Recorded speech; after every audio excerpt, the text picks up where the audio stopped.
Ang init ng Hulyo ay bumalot sa lungsod na parang isang mabigat na kumot. Ang nagiinit na aspalto ay humihinga ng init at ang hangin ay tila naging isang makapal at hindi gumagalaw na halaya. Si Veronica Reyes ay nakaupo sa isang bangko sa lilim ng isang malagong puno at pinapanood ang mga sasakyang dumaraan. Ang ikatlong araw na walang bubong sa ibabaw ng kanyang ulo ay hindi naging madali para sa kanya. Ang bag na may iilang gamit ay nakatayo sa tabi niya lahat ng natira mula sa dati niyang buhay. Walang kamalay-malay na inayos ni Veronica ang isang hibla ng maitim na buhok na naligaw at tumingin sa relo, 2:00 ng hapon.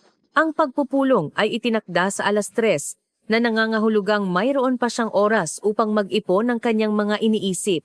Kinuha niya ang isang salamin mula sa kanyang bag at sinuri ang kanyang refleksyon. Sa kabila ng lahat ng pagsubok, napanatili ng kanyang mukha ang pino na kagandahan na laging nakakaakit ng pansin ng iba. Malalaking mga mata na kulay kape na napapalibutan ng makakapal na pilikmata, isang tuwid na ilong at malinaw na guhit ng mga labi. Tanging ang mga anino sa ilalim ng kanyang mga mata at bahagyang pamumutla ang nagpapahiwatig ng kanyang pagod na kalagayan. 30 taong gulang isang edad kung kailan dapat nagsisimula pa lang ang buhay, ngunit para sa kanya tila natapos na ang lahat. 1 taon pa lang ang nakalipas. Si Veronica ay isang iginagalang na nurse sa isang prestihiyosong pribadong ospital, may sariling apartment at matatag na kita. Ngayon, isa na siyang palaboy na may bahid sa reputasyon. Isang walang katotohanang akusasyon ng pagkakamaling medikal na gawa-gawa ng administrasyon ng ospital upang pagtakpan ang kanilang sariling mga pagkukulang ang nagkakahalaga sa kanya ng kanyang karera. Pagkatapos ay sumunod ang isang serye ng mga kasawian. Ang pagkakasakit ng kanyang ama, ang pagbebenta ng apartment sa desperadong pagtatangka na iligtas siya, ang hindi matagumpay na paggamot at sa wakas, ang libing. Ang pera mula sa pagbebenta ng bahay ay naubos na parang tubig. Naiwan siyang walang-wala. Isinara ni Veronica ang salamin at ibinalik ito sa kanyang bag. Hindi ito ang oras para kaawaan ang sarili. Kailangan niyang mag-isip tungkol sa hinaharap, gaano man ito kawalang katiyakan. Tumayo siya mula sa bangko at naglakad patungo sa hintuan ng bus. Ang address na nakasulat sa isang piraso ng papel ay patungo sa isa sa mga pinakaprestihiyosong lugar sa lungsod kung saan nakatira si Eduardo Serrano, ang kanyang huling pag-asa para sa kaligtasan. "Excuse me po, paano po makarating sa Acacia Avenue?" Tanong niya sa isang matandang babae sa hintuan. "Kailangan mo ang bus na may numerong 17. Magiliw na sagot nito. "Dadalhin ka niya hanggang sa dulo. At mula doon, mga 5 minutong lakad na lang." Nagpasalamat si Veronica at naghintay. Ang pampublikong sasakyan ay tila isang luho. Kailangan niyang magtipid sa sobrang pera para sa pamasahe. Ngunit ngayon ay isang espesyal na okasyon. Hindi siya maaaring mahuli sa isang pagpupulong na maaaring magbago ng lahat. Si Eduardo Serrano, isang matagumpay na industrialista, may-ari ng isang malaking kumpanya sa konstruksyon at matagal ng kaibigan ng kanyang ama. Nag-aral sila ng magkasama sa high school at bagaman pinaghiwalay sila ng buhay sa magkaibang landas, paminsan-minsan ay nagkikita sila. Ang kanyang ama ay hindi kailanman humingi ng tulong sa kanya. Hindi pinahintulutan ng kanyang amor propyo. Ngunit bago siya mamatay, sumulat siya sa kanyang kaibigan sa eskwela, ikinuwento ang sitwasyon ng kanyang anak na babae at hiniling na huwag siyang pabayaan. Ang liham na ito ang balak ibigay ni Veronica ngayon. Dumating ang bus sa tamang oras. Umupo si Veronica malapit sa bintana at niyakap ang kanyang bag. Ang lungsod ay dumadaan sa labas ng bintana, maliwanag, maingay, walang pakialam sa kanyang mga problema. Pagkaraan ng 40 minuto, bumaba siya sa huling hintuan at, pagkatapos suriin ang address, naglakad patungo sa Acacia Avenue. Ang lugar na ito ay lubhang naiiba sa kung saan niya ginugol ang mga huling araw. Malinis na mga eskinita, mga mararangyang mansyon na nakatago sa likod ng matataas na bakod, mga mamahaling sasakyan sa mga tarangkahan. Dito nakatira ang mga taong hindi problema ang pera. Ang mansyon ni Serrano ay eksakto tulad ng kanyang inaasahan, isang 3 palapag na gusali sa modernong estilo na papaligiran ng isang hardin na maayos ang pagkakaalaga. Sa tarangkahan ay may isang guwardiya na nakauniporme. "May appointment po ako kay Mr. Eduardo Serrano," sabi ni Veronica. Sinusubukang gawing tiwala ang kanyang boses. "Ako po si Veronica Reyes. Ang appointment ko po ay sa 3:00. Sinuri ng guwardiya ang kanyang tablet at tumango. "Inaasahan na po kayo, pumasok na po kayo." Isang daanan na gawa sa maputing bato ang patungo sa pangunahing pasukan. Dahan-dahang naglakad si Veronica, sinusubukang pakalmahin ang kanyang kaba. Ito ang kanyang huling pagkakataon at takot siyang mawala ito. Bumukas ang pinto bago pa man niya mapindot ang doorbell. Isang lalaki na nakasuot ng formal na kasuotan ang nakatayo sa may pintuan. Magandang hapon. Hinihintay ka ni Mr. Serrano sa kanyang opisina. Hayaan mong ihatid kita. Tumango si Veronica at sumunod sa kanya sa maluwag na bulwagan na pinalamutian ng mga pinta at eskultura. Ang karangyaan ng bahay na ito ay nagbigay diin sa agwat sa pagitan ng kanyang kasalukuyang kalagayan at ng mundo kung saan nabubuhay ang kaibigan ng kanyang ama. Tumigil ang katulong sa harap ng isang malaking pinto na yari sa oak. Kumatok ng bahagya at matapos makatanggap ng pahintulot, binuksan ito para kay Veronica. Salamat Victor, maaari ka nang umalis, isang malalim na boses ng lalaki ang narinig mula sa loob ng silid. Huminga ng malalim si Veronica at pumasok sa opisina. Ang opisina ni Eduardo Serrano ay isang sagisag ng mahinahong kagandahan at kapangyarihan. Isang maluwag na silid na may matataas na kisame, mga dingding na may madilim na kahoy, isang malaking mesa sa harap ng isang malawak na bintana na may tanawin ng hardin. Ang mga aparador ng libro na puno ng mga volume sa mga pabalat na katad ay nagbigay sa silid ng isang intelektual na karisma. Ang may-ari ng opisina ay tumayo mula sa kanyang mesa nang pumasok si Veronica. Si Eduardo C. Serrano, isang 51 taong gulang na lalaki, ay mukhang kagalang-galang. Matangkad, malapad ang balikat, may matatalas na kulay abong mga mata at isang maayos na gupit na balbas na may mga puting hibla. Ang isang formal na madilim na asul na suit ay perpektong bumagay sa kanya.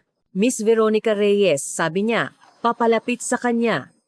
Ikinagagalak kitang makilala, bagaman nakakalungkot na sa ganitong mga pagkakataon. Ang kanyang pakikipagkamay ay matatag at tiwala. Naramdaman ni Veronica na bahagyang nabawasan ng tensyon na bumabalot sa kanya. Salamat po sa pagpayag ninyong makipagkita sa akin, Mr. Serrano, sagot niya. Sinusubukang panatilihing kalmado ang kanyang boses. Dala ko po ang sulat mula sa aking ama. Kinuha niya ang sobre mula sa kanyang bag, bahagyang lukot mula sa matagal na pag-iingat at iniabot ito kay Serrano. Tinanggap niya ang sulat. Pinanatili ang kanyang tingin sa kanyang mga kamay maayos, na may mahahabang daliri. Mga kamay ng isang medical worker na sanay sa mga tumpak na paggalaw. Maupo ka, pakiusap. Itinuro niya ang isang upuan sa harap ng mesa. Gusto mo ba ng tsaa? Kape? Wag na po, salamat, tanggi ni Veronica na upo sa komportabling upuan. Bumalik si Serrano sa kanyang mesa, binuksan ang sobre, at nagsimulang magbasa. Ang kanyang mukha ay nanatiling hindi mababasa. Ngunit napansin ni Veronica kung paano nanginig sandali ang kanyang mga labi. At sa kanyang mga mata ay may dumaan na anino ng emosyon na hindi niya matukoy. Pagkatapos magbasa, maingat niyang tiniklop ang sulat at ibinalik ito sa sobre. Laging may amor proprio si Nicolas, sabi niya pagkatapos ng isang sandali, kahit noong high school hindi siya humihingi ng tulong. Lahat ay nakamit niya sa sarili niyang sikap. Nalaman ko ang tungkol sa kanyang sakit ng huli na, kung kailan wala nang magagawa. Ayaw niyang makaabala kanino man, mahinang sagot ni Veronica. Ganoon ang kanyang pagkatao. Alam ko, tumango si Serrano. Hindi kami naging malapit na magkaibigan sa mga huling taon, ngunit palagi ko siyang iginagalang. Tumingin siya ng diretso kay Veronica. Sabihin mo sa akin ang tungkol sa iyo. Ang alam ko lang sa sitwasyon mo ay ang isinulat ng iyong ama. Huminga ng malalim si Veronica at nagsimulang magkuwento tungkol sa kanyang trabaho sa ospital, sa pasyenteng namatay dahil sa kapabayaan ng pamunuan, kung paano siya ginawang scapegoat, tungkol sa mga demanda na umubos sa kanyang pananalapi at moral, sa sakit ng kanyang ama, sa pagbebenta ng apartment sa desperadong pagtatangka na iligtas siya, at sa wakas, sa kanyang pagkamatay na nag-iwan sa kanya ng walang suporta at tirahan. Nagsalita siya ng mahinahon, iniiwasan ang mga reklamo at pagdadahilan, simpleng inilahad ang mga katotohanan. Nakikinig si Serrano ng mabuti, hindi sumasabad, paminsan-minsan lang nagtatanong, "At saan ka nakatira ngayon?" Tanong niya nang matapos siya. Yumuko si Veronica. Sa huling 3 araw, natulog ako sa istasyon ng bus. Bago iyon, nakikituloy ako sa mga kaibigan, pero hindi naman pwedeng abusuhin ang kanilang kabaitan magpakailanman. Kumunot ang noo ni Serrano. Mga kamag-anak? Isang pinsan lang sa Cebu, pero hindi na kami nag-uusap ng maraming taon. Hindi niya kailanman nakasundo ang aking ama. Nagkaroon ng katahimikan sa opisina. Si Serrano ay nag-iisip, tinatapik ang kanyang mga daliri sa mesa na tila gumagawa ng isang desisyon. Nagtrabaho ka bilang nurse, tama? Sa wakas ay tanong niya, may karanasan ka ba sa pag-aalaga ng mga may malubhang karamdaman? Opo, tumango si Veronica. 4 na taon akong nagtrabaho sa intensive care unit bago lumipat sa pribadong ospital. Kung gayon, mayroon akong alok para sa iyo. Lumapit si Serrano. Ang aking ama, si Constantino, ay na-stroke 6 na buwan na ang nakalipas. Sa pisikal halos nakabawi na siya ngunit kailangan niya ng patuloy na pangangalaga at pag-aalaga. Ang caregiver na kasama niya sa mga huling buwan ay kailangang umalis dahil sa mga problema sa pamilya. Kailangan ko ng isang taong mapagkakatiwalaan ko. Naramdaman ni Veronica na bumilis ang tibok ng kanyang puso. Inaalok niyo po ba ako ng trabaho? Maingat niyang tanong. Eksakto, tumango si Serrano. Trabaho at tirahan dito sa bahay. Magkakaroon ka ng sariling silid, pagkain, at disenteng sahod. Hindi simpleng tao ang aking ama, may pagkapartikular, pero kung magkakasundo kayo, magiging maayos ang lahat. Hindi makapaniwala si Veronica sa kanyang swerte. Kaninang umaga lang, hindi niya alam kung saan siya matutulog at ngayon ay inaalok siya ng trabaho, tirahan at pagkakataong magsimulang muli. Hindi ko po alam kung paano kayo pasasalamatan, sabi niya sa nanginginig na boses. Pasalamatan mo ang iyong ama, seryosong sagot ni Serrano. Si Nicolas ay isang tapat na tao at naniniwala akong ganoon din ang kanyang anak. Pinindot niya ang isang buton sa kanyang desk. Ngayon, ipakikilala kita sa iyong magiging pasyente. Pagkaraan ng 1 minuto, pumasok ang katulong na si Victor. Victor, ihatid mo si Miss Veronica Reyes kay Constantino, utos ni Serrano. At sabihan mo si Manang Elvira na may bago tayong empleyado. Ihanda nila ang asul na silid para sa mga bisita. Sige po, tumango si Victor at bumaling kay Veronica. Sumunod po kayo sa akin. Tumayo si Veronica, bahagyang nahihilo sa biglaang pagbabago sa kanyang kapalaran. Salamat po, Mr. Serrano, sabi niya. Hindi ko po kayo bibiguin. Umaasa ako, sagot ni Serrano. Mag-uusap pa tayo mamaya, tatalakayin natin ang mga detalye ng iyong trabaho. Habang sumusunod sa katulong sa malawak na hagdanan patungo sa 2nd palapag, hindi maalis ni Veronica ang pakiramdam na hindi ito totoo. Tapos na ba ang kanyang mga paghihirap? O ito ay isang maikling pahinga lamang bago ang mga bagong pagsubok? Hindi niya alam ang sagot. Ngunit sa unang pagkakataon sa mahabang panahon, nakaramdam siya ng pag-asa. Ang silid ni Constantino Serrano Sr. ay matatagpuan sa silangang bahagi ng mansyon. Maluwag, puno ng sikat ng araw, na may access sa isang maliit na terasa. Ito ay mas mukhang isang suite sa isang 5-star hotel kaysa sa silid ng isang may sakit. Ang mga kagamitang medikal ay mahusay na nakatago bilang mga elemento ng interior at ang espesyal na kama na may adjustable na posisyon ay mukhang isang designer na piraso ng muebles. Dahan-dahang kumatok si Victor sa pinto at matapos makatanggap ng pahintulot, binuksan ito para kay Veronica. Mr. Constantino, may bisita po kayo, anunsyo niya. Si Miss Veronica Reyes. Isang matandang lalaki na nakaupo sa isang silyon malapit sa bintana na may hawak na libro ang nag-angat ng kanyang ulo. Sa kabila ng kanyang edad 75 taon at nang naranasang stroke, napanatili ni Constantino Serrano ang isang marangal na tindig at matalas na tingin. Ang kanyang puting buhok ay maayos na nakasuklay pa atras, at ang manipis na mga tampok ng kanyang mukha ay nagpapahiwatig ng kanyang lahi at karakter. Nakasuot siya ng isang mamahaling pantulog na kasuotan at komportableng sapatos na katad sa kanyang mga paa. Kaya ikaw pala ang aking bagong tagabantay, sabi niya na may bahagyang kabalintunaan sa kanyang boses. Ang kanang bahagi ng kanyang mukha ay bahagyang hindi gaanong gumagalaw na nagpapahiwatig ng mga epekto ng stroke. Lumapit ka. Hayaan mong makita kita. Lumapit si Veronica sa silyon, pinapanatili ang isang propesyonal na ngiti. Sa loob ng maraming taon ng pagtatrabaho sa medisina, natutunan niyang pakitunguhan ng iba't ibang uri ng mga pasyente. Magandang araw po, Mr. Constantino. Ikinagagala ko po kayong makilala. Sinuri siya ng matanda mula ulo hanggang paa, na tumitig sa kanyang muka. At least, maganda siya, sabi niya nang walang bahid ng hiya. Ang nauna ay parang tuyong isda, bagaman mahusay, hindi ko itatanggi. Papa, narinig ang boses ni Eduardo Serrano na pumasok sa silid kasunod nila. Umayos ka. Si Miss Reyes ay anak ng aking kaibigan sa eskwela at isang profesional na nurse. Sinasabi ko lang ang katotohanan. Nagkibit balikat ang nakatatandang Serrano. Sa edad kong ito, maaari ko nang sabihin kung ano ang iniisip ko. Si Miss Reyes ay titira sa atin at mag-aalaga sa iyo. Umaasa akong magkakasundo kayo. Tingnan natin, ngumisi ang matanda. Kung kasing boring siya ni Dr. Lim, hindi siya magtatagal. Susubukan ko pong hindi maging boring, mahinahong sagot ni Veronica. Ngunit babantayan ko po ng mabuti ang inyong kalusugan. Biglang umiti si Constantino Serrano. May karakter. Magaling. Ayaw ko sa mga taong laging sumasang-ayon.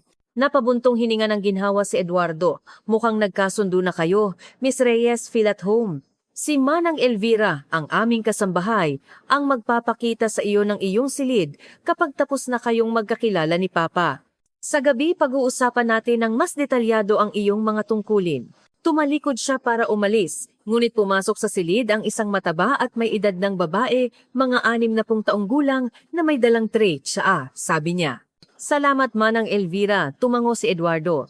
Sasama ako sa inyo sandali. Umupo sila sa isang maliit na mesa malapit sa bintana. Ibinuhos ng babae ang tsaa sa mga eleganteng tasa ng porselana at umalis. Iniwan silang tatlo. Sabihin mo sa akin ang tungkol sa iyo, Miss Reyes, sabi ng nakatatandang Serrano, humigop ng tsaa. Nabanggit ni Eduardo na anak ka ng kanyang kaibigan sa eskwela. Sino ang iyong ama? Si Nicolas Reyes po, sagot ni Veronica. Nagturo po siya ng matematika sa universidad. Reyes, pag-uulit ni Constantino na nag-iisip. Oo, natatandaan ko. Matangkad, maitim ang buhok. Dumalaw siya rito, ilang beses noong mga bata pa ang mga lalaki. Opo, siya nga po kumpirma ni Veronica na may bahagyang kalungkutan. Namatay po siya 2 buwan na ang nakalipas. Nakikiramay ako sa iyong pagkawala, magalang nasabi ng matanda, ngunit walang gaanong pakikiramay sa kanyang boses. At ang iyong ina? Namatay po siya noong 12 taong gulang ako. Si Papa na po ang nagpalaki sa akin.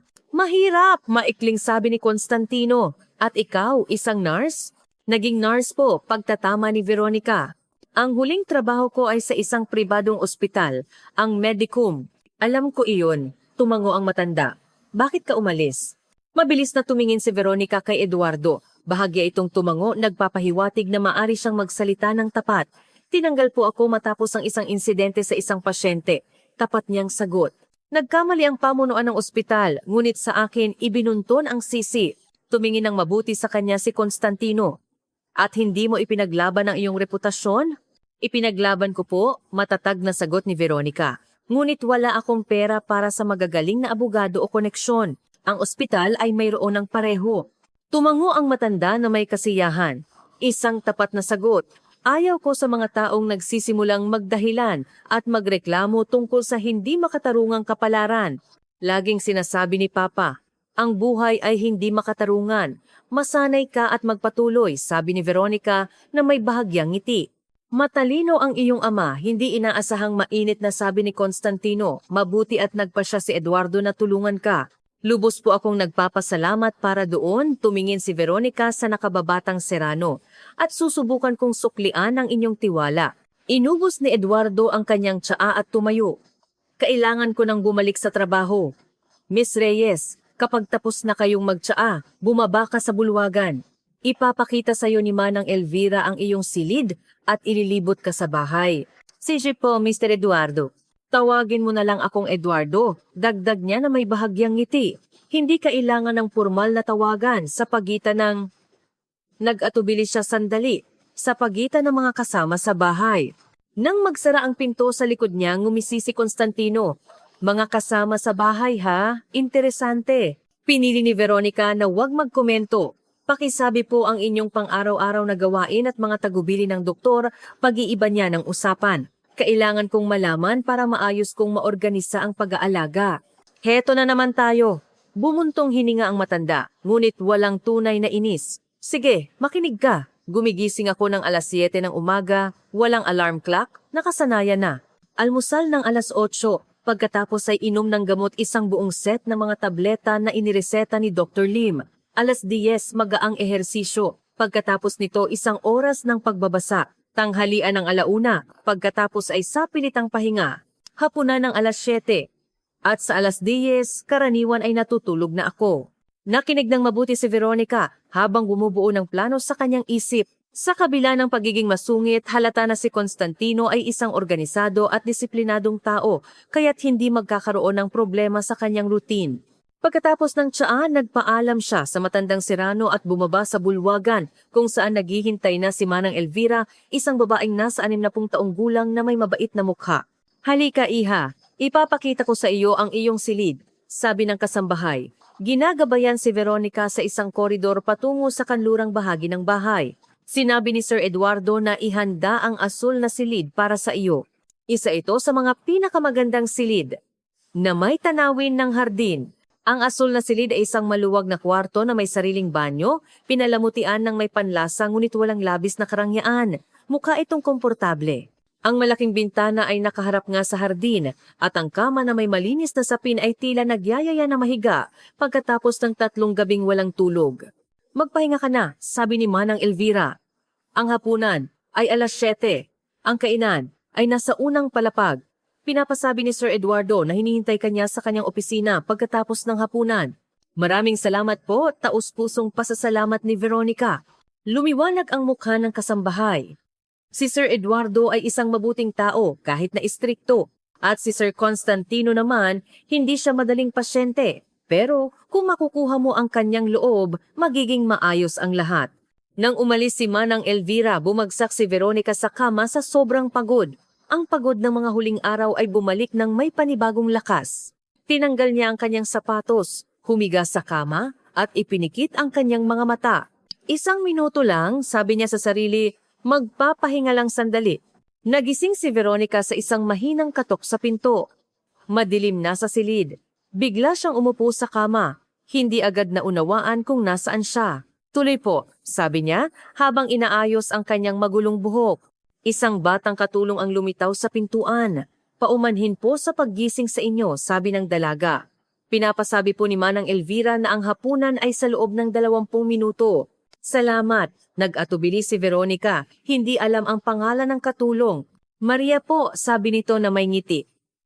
"Ang banyo ay sa kabilang pinto. Nandoon na po ang mga tuwalya at lahat ng kailangan. Kung may kailangan po kayo, pindutin niyo lang ang call button." Itinuro niya ang isang panel sa tabi ng kama. Nang magsara ang pinto, nagmamadali si Veronica papunta sa banyo. Ang mainit na shower ay naghugas ng pagod at tensyon ng mga huling araw. Nagpalit siya ng isang malinis na blusa na sa kabutihang palad ay hindi gaanong lukot at bumaba sa kainan, sumusunod sa mga direksyon ng kasambahay. Sa malaking hapagkainan, na para sa 20 tao ay 3 lamang ang nakaupo. Si Eduardo, ang kanyang ama, at isang matandang babae na may aristokratikong anyo na hindi pa ipinakikilala kay Veronica. "Heto na ang ating bagong empleyado," bati sa kanya ng nakatatandang Serrano. "Nakapagpahinga ka ba?" Nahiya si Veronica. "Paumanhin po, hindi ko po planong makatulog, pagod lang po talaga." "Huwag ka nang humingi ng paumanhin," putol ni Eduardo. "Kailangan mong magpahinga. Maupo ka. Hayaan mong ipakilala ko sa iyo ang aking tiyahin, si Tita Elizabeth." Ang matandang babae ay tumango ng may kabaitan. "Ikinagagala kitang makilala, mahal. Ikinuwento sa akin ni Eduardo ang iyong sitwasyon. Nakakalungkot, ngunit dito ka magiging ligtas." Ang hapunan ay dumaan sa isang magaan na pag-uusap. Si Tita Elizabeth, kapatid ni Constantino, ay isang dating mang-aawit ng opera at isang kawili-wiling kausap. Nagkwento siya tungkol sa kanyang mga paglalakbay sa Europa, mga pagkikita sa mga sikat na tao, at mga nakakatawang pangyayari sa teatro. Sa unang pagkakataon sa mahabang panahon, naramdaman ni Veronica ang kapayapaan at ginhawa. Pagkatapos ng hapunan, gaya ng napagkasunduan, nagtungo siya sa opisina ni Eduardo upang pag-usapan ang kanyang mga tungkulin. Hinihintay na siya ni Serrano, nagbabasa ng ilang dokumento sa kanyang malaking mesa. "Maupo ka, Veronica," alok niya, isinasantabi ang mga papel. "Kumusta ang aking ama? Mahirap ba siyang pakisamahan?" "Sa tingin ko po, magkakasundo kami," tiwalang sagot niya. Si Mr. Constantino ay may malakas na karakter, pero maganda iyon para sa kanyang paggaling mula sa stroke. Ang kailangan lang ay tamang diskarte. Tumango si Serrano na may kasiyahan. "Iyon mismo ang dahilan kung bakit inalok kita ng trabahong ito. Hindi ka lang isang kwalipikadong nurse, kundi, batay sa nakikita ko, mayroon ka ring mga kinakailangang katangian bilang tao." Binuksan niya ang isang drawer at kinuha ang isang folder. Narito ang lahat ng medikal na dokumento ni Papa, mga resulta ng pagsusuri, mga reseta ng doktor. Pakibasa. Tinanggap ni Veronica ang folder at mabilis na tiningnan ang nilalaman. Bukas ng 10:00 ng umaga darating si Dr. Lim para sa isang regular na check-up. Pagpapatuloy ni Serrano, siya ang doktor ni Papa. Mahusay, bagaman medyo metikuloso. Hindi siya gusto ni Papa. Pero ito ay isang bagay ng pagkakaiba ng personalidad. Dadalo po ako sa check-up kung hindi niyo mamasamain, sabi ni Veronica. Kailangan kong personal na makausap ang doktor para mas maunawaan ang kalagayan ng pasyente. Siyempre, tumango si Eduardo. Ngayon, tungkol sa mga praktikal na bagay, ang iyong sahod ay... Binanggit niya ang isang halaga na halos ikinalaki ng mga mata ni Veronica. Ito ay 3 beses na mas malaki kaysa sa kanyang sahod sa ospital. Lingguhan ng bayad, cash o sa card, kung ano ang mas gusto mo. Ang tirahan at pagkain, syempre, ay sagot ko. Ang iyong day off ay Lunes. Sa araw na iyon, si Tita Elizabeth ang kasama ni Papa. Kung mayroon kang anumang problema o tanong, direkta kang lumapit sa akin. Maraming salamat po, taos-pusong pasasalamat ni Veronica. Napakahenereroso po ng alok ninyo. Pinapahalagahan ko ang profesionalismo, simpleng sagot ni Serrano. At saka, bilang pag-alala kay Nicolas, dapat kitang alagaan. Tumahimik siya, na tila nag-iisip kung dapat bang magpatuloy, ngunit idinagdag, may mga tanong ka ba? Nag-isip si Veronica. Mayroon siyang gustong itanong ngunit hindi niya alam kung angkop ba. Kung hindi po lihim, mag-isa lang po ba kayong nakatira? Ibig ko pong sabihin, may pamilya po ba kayo? Ang mukha ni Serrano ay sandaling nanigas at sa kanyang mga mata ay dumaan ang sakit. Ang aking asawa si Marina ay namatay 5 taon na ang nakalipas. Isang agresibong cancer na hindi na maoperahan. At ang aking anak na babae, nag-atubili siya. Ang aking anak na babae ay namatay sa isang aksidente sa sasakyan, 1 taon at kalahati na ang nakalipas. Pasensya na po, mahinang sabi ni Veronica. Hindi ko po sinasadyang buksan ang sugat. Ayos lang, pinunasan ni Serrano ang kanyang mukha na parang tinatanggal ang mga bakas ng emosyon. Iyon ay bahagi ng buhay na kailangang tanggapin. Tumayo siya, nagpapahiwatig na tapos na ang pag-uusap. Magpahinga ka na, Veronica. Mahalaga ang araw mo bukas. Pagbalik sa kanyang silid, hindi makatulog si Veronica sa kabila ng pagod. Masyadong maraming nangyari sa isang araw. Masyadong bigla ang pagbabago sa kanyang buhay. Ang komportableng kama, malinis na sapin, bubong sa ibabaw ng kanyang ulo lahat ay tila hindi totoo pagkatapos ng mga araw na ginugol sa lansangan. Ngunit may isang bagay na bumabagabag sa kanya. Ang pagbanggit sa namatay na anak ni Serrano ay nag-trigger ng isang ideya, isang malabong alaala ngunit hindi niya ito matukoy. Siguro bukas, sa isang sariwang isip. Sa pag-iisip na iyon, sa wakas ay nakatulog si Veronica ng mahimbing. Nagsimula ang umaga sa isang maliwanag na sikat ng araw na bumaha sa silid sa pamamagitan ng mga hindi nakasarang kurtina. Nagising si Veronica na nakapagpahinga at puno ng enerhiya. Ipinakita ng orasan ang 6:30. Perpektong oras para maghanda para sa isang araw ng trabaho. Pagkatapos ng mabilis na shower, isinuot niya ang isang formal na damit na iningatan niya para sa mga espesyal na okasyon at naglagay ng magaang make-up. Ang kanyang buhok ay inayos sa isang maayos na pusod, isang profesional na ugali ng isang nurse. Sa kainan, si Constantino lamang ang kanyang naabutan, nag-aalmusal mag-isa. Magandang umaga po, bati niya sa matandang lalaki. Kumusta po ang pakiramdam ninyo ngayon? Ano pa bang pakiramdam ng isang matandang may kalahating paralisadong katawan? Ungol niya, ngunit walang tunay na galit.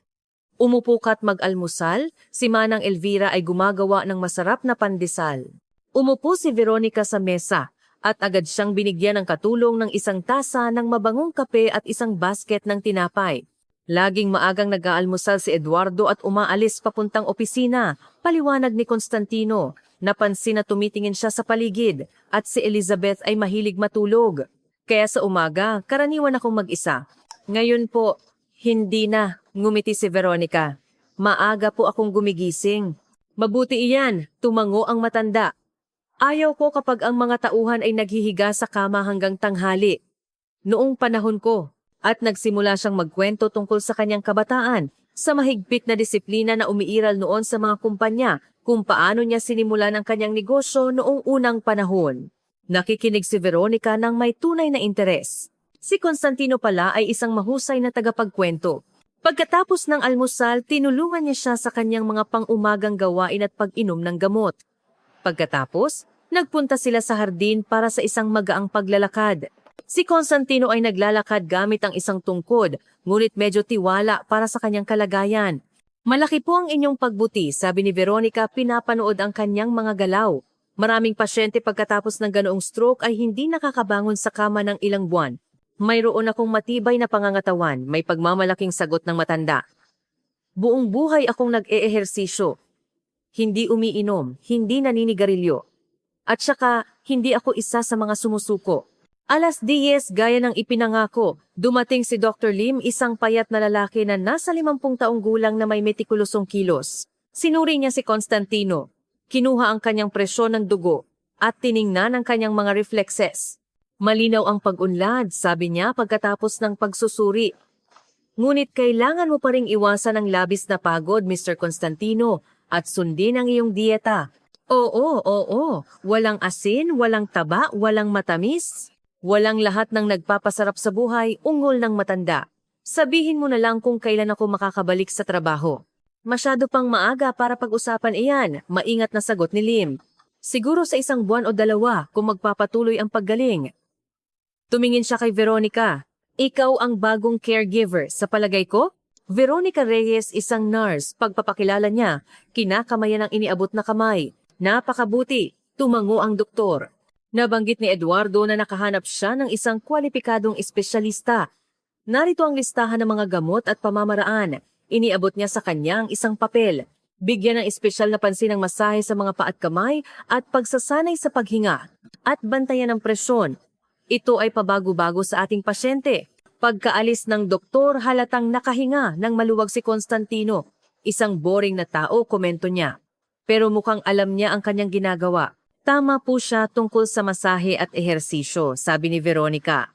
Kung papayag po kayo, gusto ko pong magdagdag ng ilang ehersisyo para sa fine motor skills. Makakatulong po ito na mas mabilis na maibalik ang koordinasyon ng mga galaw. Sa kanyang pagtataka, hindi tumutol ang matanda. Gawin mo ang sa tingin mo'y tama, basta't makakatulong. Gusto kong bumalik sa trabaho bago tuluyang makuha ni Eduardo ang lahat ng kapangyarihan. Mabilis na lumipas ang araw sa pag-aalaga sa pasyente. Si Veronica ay nasa kanyang elemento. Sa wakas, muli niyang ginagawa ang kanyang minamahal na trabaho, ang pagtulong sa mga tao. Pagsapit ng gabi, si Constantino ay mukhang masaya at pinasalamatan pa siya sa masahe na ayon sa kanya, sa unang pagkakataon sa mahabang panahon ay hindi parang isang pagpapahirap. Pagkatapos ng hapunan nang magretiro na ang nakatatandang Serrano sa kanyang silid, nagpasya si Veronica na libutin ang bahay. Sinabi ni Eduardo na magtatagal siya sa opisina. At si Tita Elizabeth naman ay nagpunta sa teatro kasama ang mga kaibigan, kaya't siya ay nag-iisa. Ang mansyon ay kahanga-hanga sa laki at karangyaan. Bukod sa mga tirahan, mayroon itong aklatan, isang silid musika na may grand piano, at kahit isang maliit na home theater. Naglakad-lakad si Veronica sa mga koridor, tinitingnan ang mga pinta sa dingding, karamihan ay mga tanawin at mga larawan ng mga ninuno ng pamilya Serrano.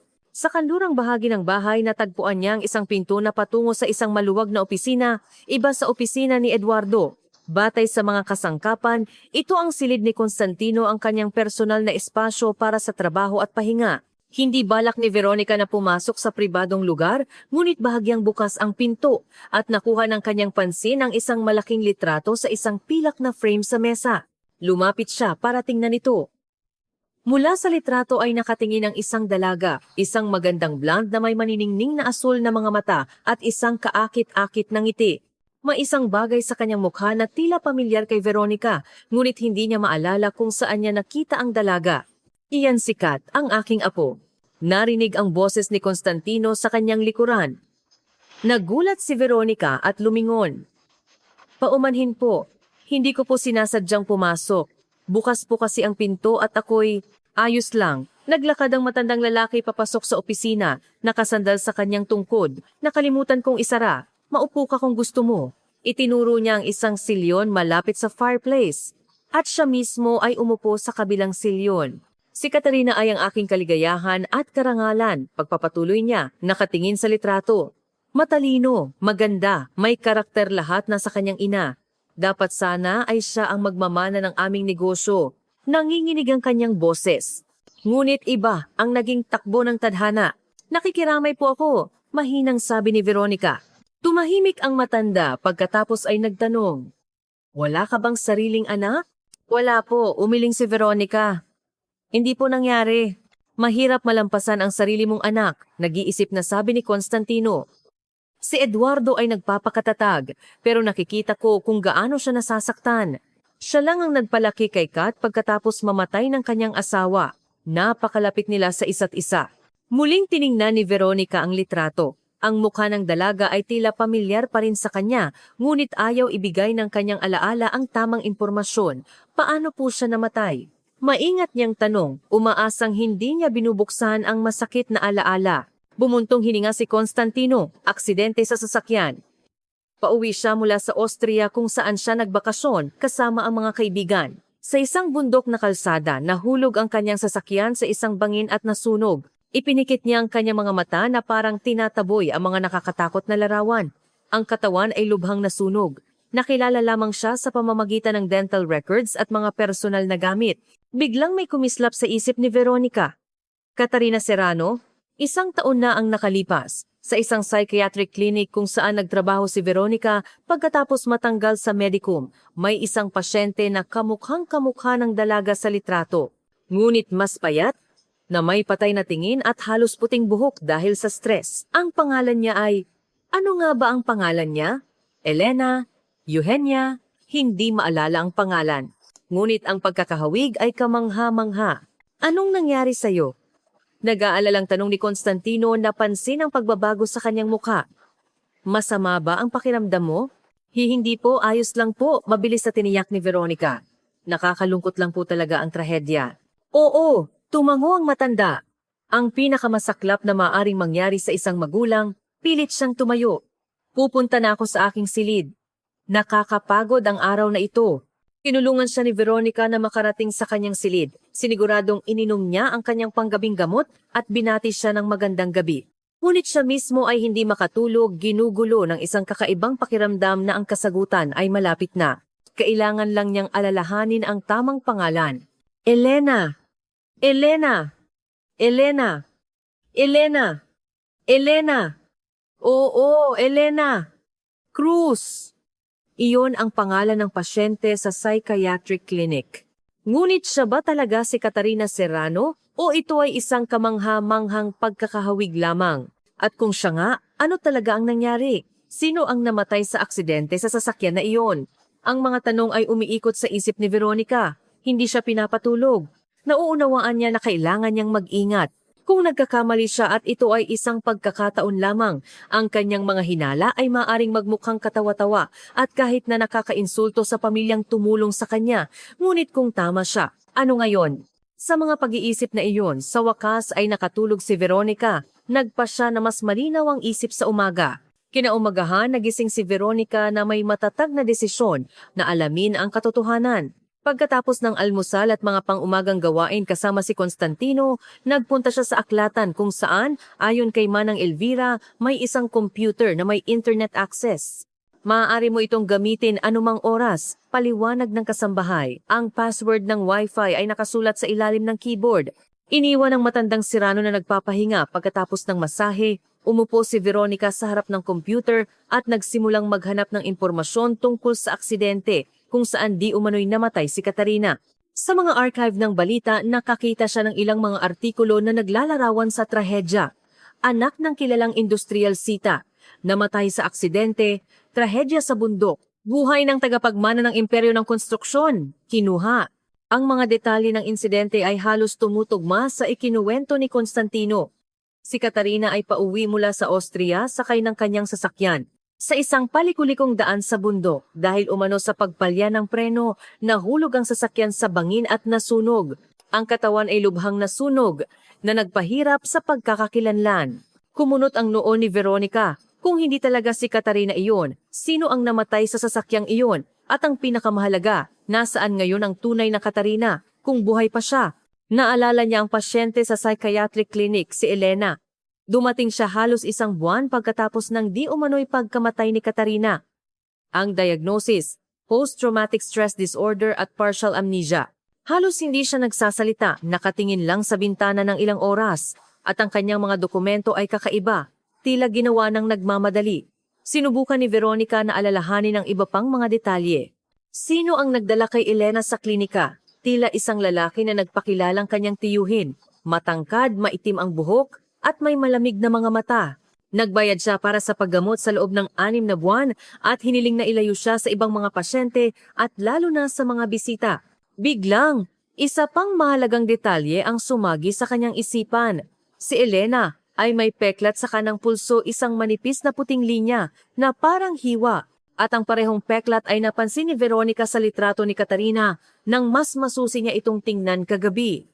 Hindi ito maaaring maging isang pagkakataon. Masyadong maraming detalye ang nagtuturo na si Elena at Katarina ay iisang tao. Ngunit paano ito patutunayan? At kanino niya sasabihin ang kanyang mga hinala? Nagpa siya si Veronica na magsimula sa maliit, suriin kung si Elena ay nasa klinika pa rin. Tinawagan niya ang numero ng resepsyon na natatandaan pa niya.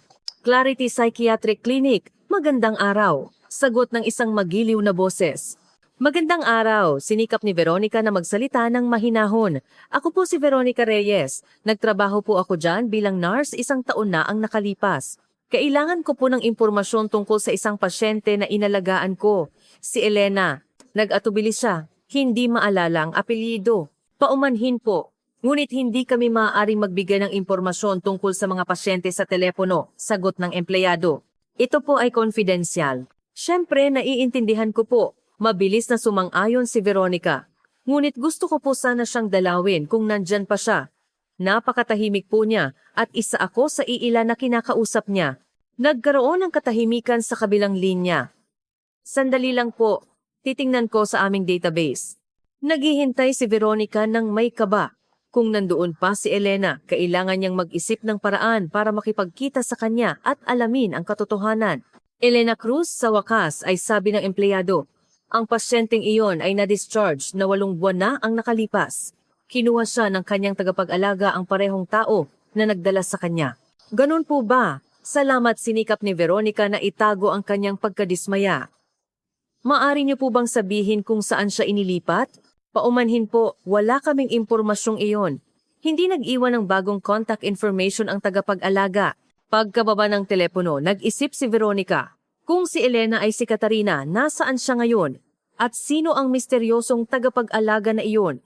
Biglang bumukas ang pinto ng aklatan at pumasok si Eduardo. Nagmamadaling isinara ni Veronica ang lahat ng mga tab sa browser. Veronica, hindi kita inaasahan dito, sabi niya na may bahagyang pagtataka. Nagpapahinga po si Papa at tumango siya, sinusubukang magmukhang natural. Nagpa siya po akong gamitin ng libreng oras para tingnan ang aking email.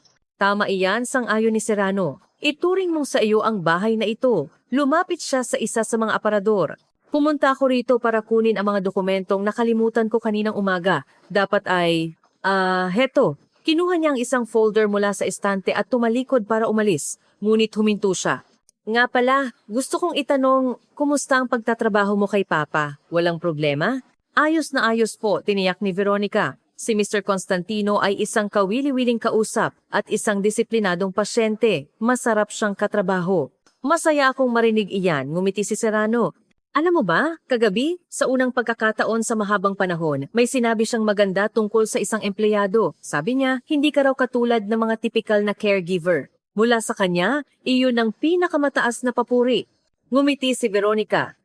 Salamat po sa impormasyon, susubukan kong panatilihin ang reputasyong iyon. Nang umalis si Eduardo, muli siyang nag-isip. Dapat ba niyang sabihin sa kanya ang kanyang mga hinala? Kung nagkakamali siya, maaaring magmukha itong pagbubukas ng mga lumang sugat. At kung tama siya, kailangan muna niyang mangalap ng mas maraming impormasyon.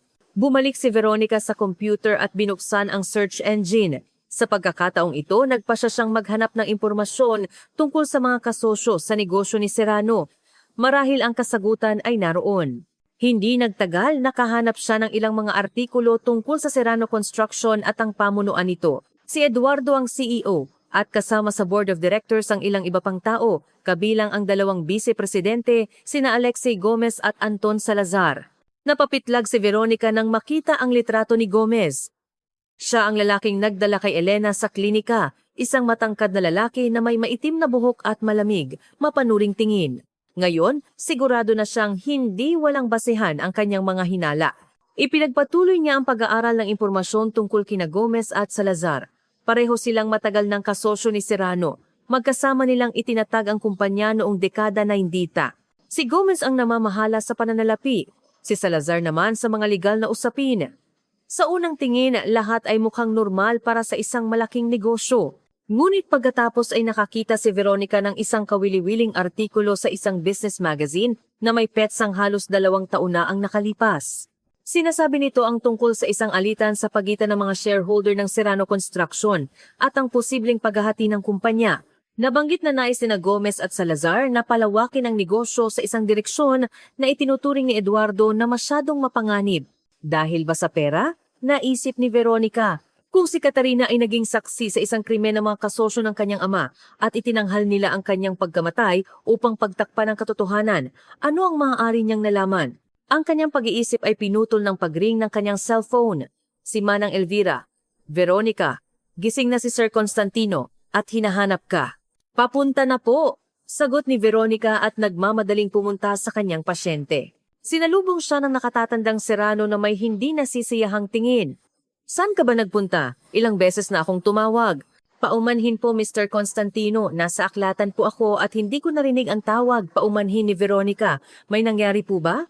Oo, may nangyari. Ungol ng matanda. Gusto kong pumunta sa hardin pero sinasabi ni Manang Elvira na hindi ako pwedeng bumaba mag-isa sa hagdan. At tama po siya, matatag na sabi ni Veronica. Pagkatapos ng stroke, kailangan pong maging maingat lalo na sa hagdanan. Hayaan niyo po, tutulungan ko kayo. Maganda ang araw, mainit ngunit hindi nakakapasong na may magaang hangin na nagdadala ng amoy ng mga namumulaklak na rosas. Naglakad-lakad sila sa mga maayos na daanan.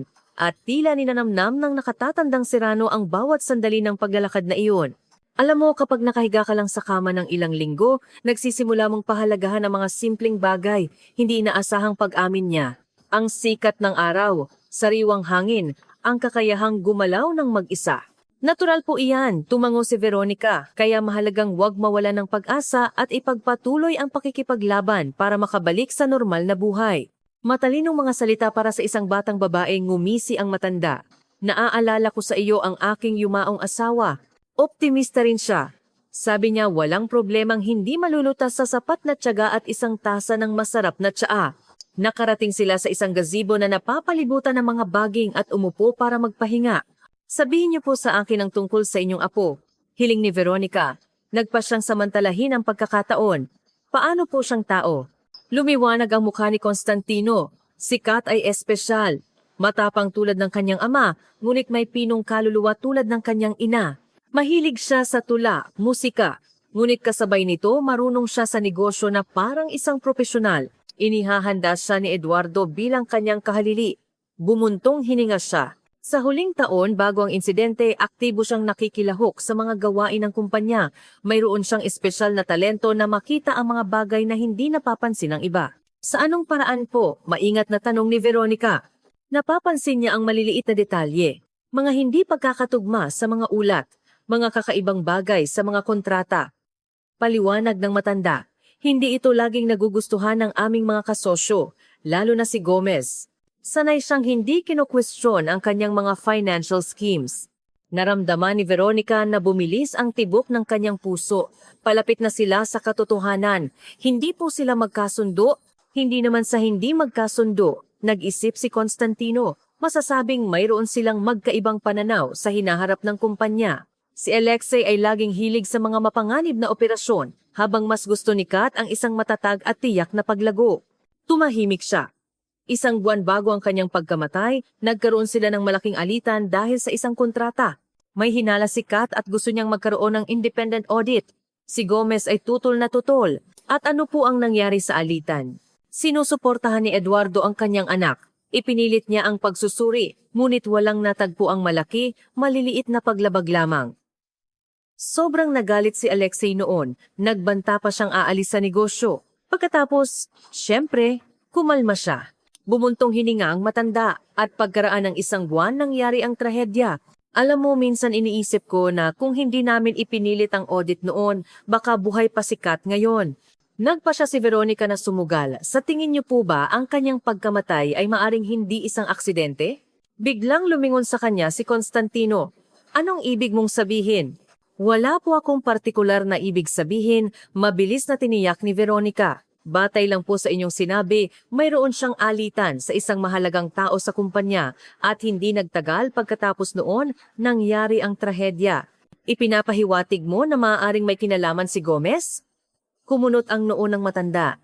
Hindi, imposible iyon. Si Alexei ay hindi isang anghel, pero hindi siya gagawa ng ganoon. Bukod pa rito, natukoy ng investigasyon na ang sanhi ng aksidente ay isang technical failure ang sistema ng preno. Isang ordinaryong malagim na aksidente. Nagpa siya si Veronica na wag nang ipilit. Hindi pa oras para ibunyag ang kanyang mga hinala, lalo na sa isang taong may sakit. Kailangan muna niyang makahanap ng mas matibay na ebidensya. Tama po kayo. Pasensya na po sa hindi angkop na hinala, sabi niya. Nakikiramay lang po ako sa inyong pagkawala at sinusubukang maunawaan kung ano ang nangyari. Lumiwanag ang mukha ni Constantino. Naiintindihan ko. Ang pagkamatay ng mga kabataan ay laging tila hindi makatarungan at naghahanap tayo ng paliwanag para bigyan ng kahulugan ang isang walang saysay na trahedya. Ngunit minsan, ang mga aksidente ay aksidente lang. Bumalik sila sa bahay ng tahimik. Bawat isa ay abala sa kanilang mga iniisip. Tinulungan ni Veronica ang matandang lalaki na umakyat sa hagdan at magpahinga sa kanyang silid. Nang paalis na siya, biglang sinabi ni Constantino, "Alam mo ba kung ano ang pinakakakaiba?" Pagkatapos mamatay ni Kat, sina Gomez at Salazar ay tila nagbago. Naging mas aktibo sila sa pagtulak ng kanilang mga ideya. Halos ipinipilit nila ito kay Eduardo, samantalang dati nirerespeto nila siya. Marahil po sinusubukan lang nilang ilayo ang kanyang isip sa kalungkutan, mungkahi ni Veronica. Marahil hindi tiyak na sagot ng matanda, pero pakiramdam ko nagmamadali sila na para bang natatakot sila na kung hindi nila ito gagawin ngayon, huli na ang lahat. Ang komento na ito ay nagpatibay sa hinala ni Veronica. Kung buhay si Katarina at nakakulong sa isang lugar, talagang maaaring matakot ang mga kasosyo na babalik siya anumang oras at ibubunyag sila. Ibig sabihin, kakaunti na lang ang kanyang oras para hanapin ang dalaga at ibunyag ang katotohanan. Iniwan si Constantino na nagpapahinga, bumalik si Veronica sa kanyang silid at nagsimulang gumawa ng plano. Kailangan niyang malaman ang higit pa tungkol kina Gomez at Salazar, kung anong mga financial schemes ang kanilang ginagawa, at ang pinakamahalaga, kung saan maaaring naroroon si Katarina ngayon. Bigla, may naisip siya. Kung si Katarina ay talagang nasa psychiatric clinic na iyon, dapat may mga talaan ang kanyang pananatili doon. Marahil kahit mga medikal na imahe o mga sample ng DNA, ito ay maaari maging hindi maikakailang ebidensya na si Elena at Katarina ay iisang tao. Ngunit paano makakakuha ng akses sa mga talaang iyon? Hindi na nagtatrabaho si Veronica sa klinika at malamang na hindi nila ibibigay ang confidential na impormasyon tungkol sa isang pasyente. Kailangan niya ng tulong at naalala niya si Marina, ang kanyang dating kasamahan at kaibigan na nagtatrabaho pa rin sa Clarity. Laging mabait si Marina kay Veronica at maaaring makatulong, lalo na kung ipapaliwanag niya ang kabigatan ng sitwasyon. Tinawagan ni Veronica ang kanyang kaibigan, ngunit hindi ito sumagot. Nag-iwan siya ng mensahe na humihiling na tumawag pabalik dahil sa isang mahalagang bagay. Ngayon, kailangan na lang niyang maghintay at umasa na tutugon si Marina at hindi tatanggi sa kanyang hiling. Gabi pagkatapos ng hapunan, nang natutulog na si Constantino at hindi pa bumabalik si Eduardo mula sa opisina, nagpasya si Veronica na maglakad-lakad sa hardin para magpahangin at ayusin ang kanyang mga iniisip. Ang hangin sa gabi ay puno ng amoy ng mga bulaklak at ng kasariwaan ng kalapit na kakahuyan. Dahan-dahang naglakad si Veronica sa mga iluminadong daanan ng hardin, ninanamnam ang katahimikan. Ang lugar na ito ay maaaring maging isang tunay na tahanan para sa kanya kung hindi dahil sa mga nakakabahalang pag-iisip. Bigla, narinig niya ang ugong ng isang papalapit na sasakyan. Pagkaraan ng ilang minuto, lumabas si Eduardo sa hardin. Nang makita si Veronica, lumapit siya sa kanya. "Hindi makatulog?" tanong niya na may ngiti. "Nagpasya po akong maglakad-lakad sandali bago matulog," sagot niya. "Napakaganda po ng inyong hardin. Iyan ay dahil sa aming hardinero, si Mang Pablo, isang tunay na mahilig sa kanyang ginagawa." Tumahimik si Serrano pagkatapos ay idinagdag. "Sabi ni Papa, marami ka raw tanong tungkol kay Kat kanina." Kinabahan si Veronica. Naghinala ba ang matanda at nagsumbong sa kanyang anak? "Opo, nag-usap po kami tungkol sa kanya." Maingat niyang kumpirma. "Si Mr. Anagena." Constantino po ang nagsimula ng usapan. Ipinakita sa akin ang kanyang litrato. Hindi ko po gustong buksan ang masakit na alaala. Ayos lang, tiniyak ni Serrano. Nakatutulong kay Papa na pag-usapan si Kat. Noong una, pagkatapos niyang mamatay, nagsara siya sa kanyang sarili. Ayaw man lang banggitin ang kanyang pangalan. Masaya ako na ngayon naaalala niya siya nang walang matinding sakit. Naglakad sila ng magkatabi, napakabuting dalaga niya. Pagpapatuloy ni Eduardo. Matalino, may malaking puso. Pagkatapos mamatay ng aking asawa, si Kat ang naging sentro ng aking mundo.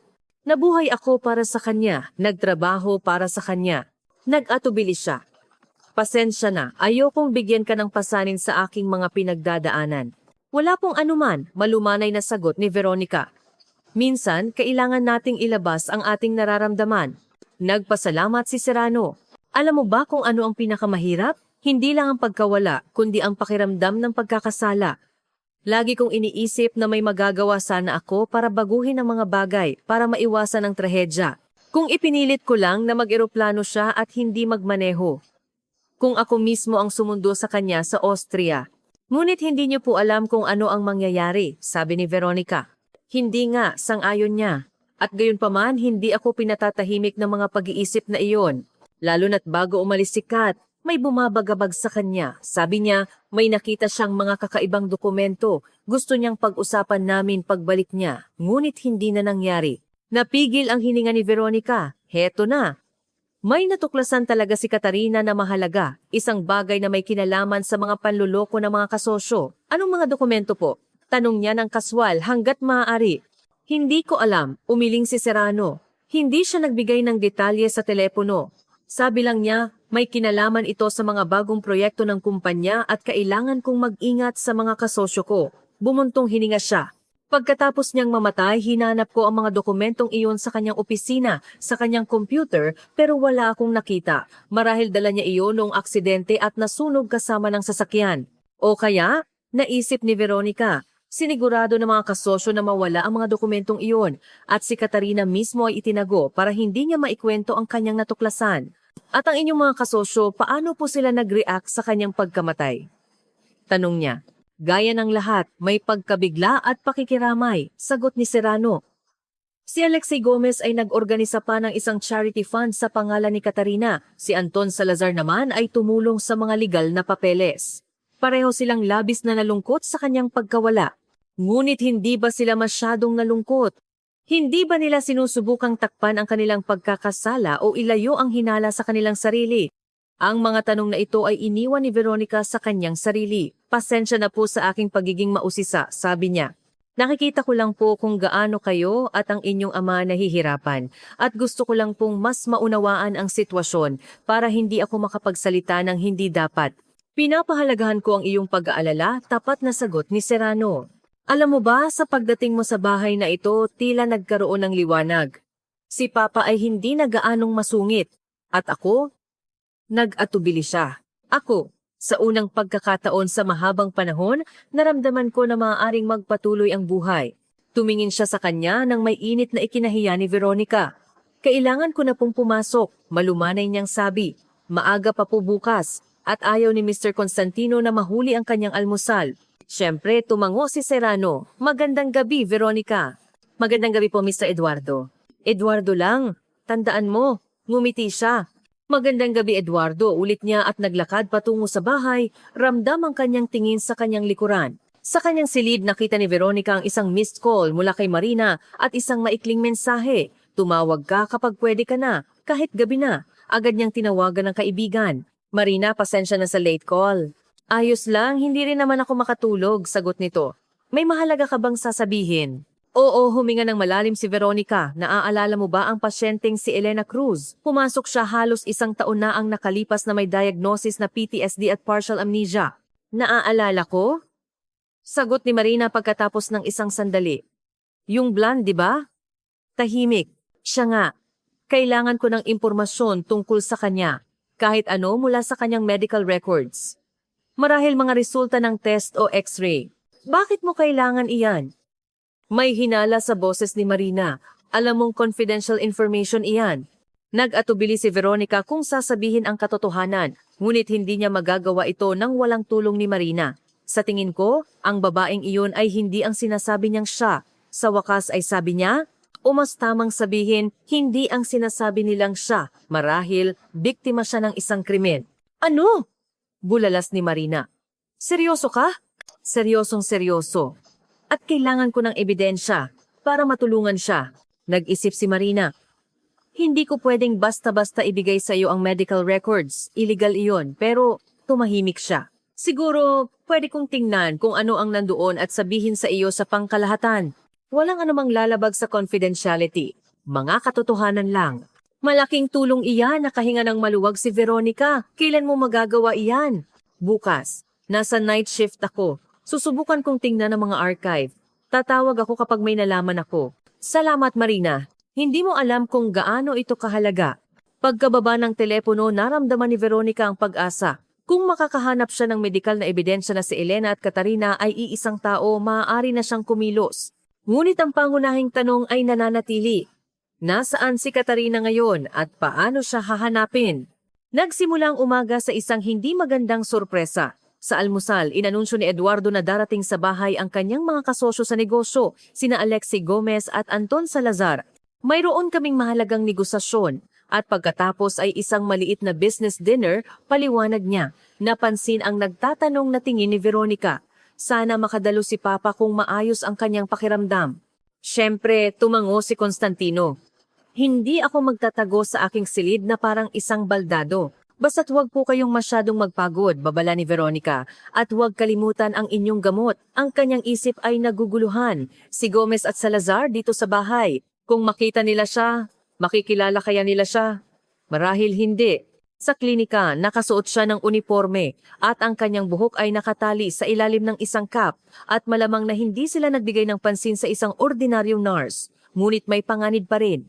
Anong oras po sila darating? Tanong niya ng kaswal. Mga 2:00 ng hapon, sagot ni Serrano.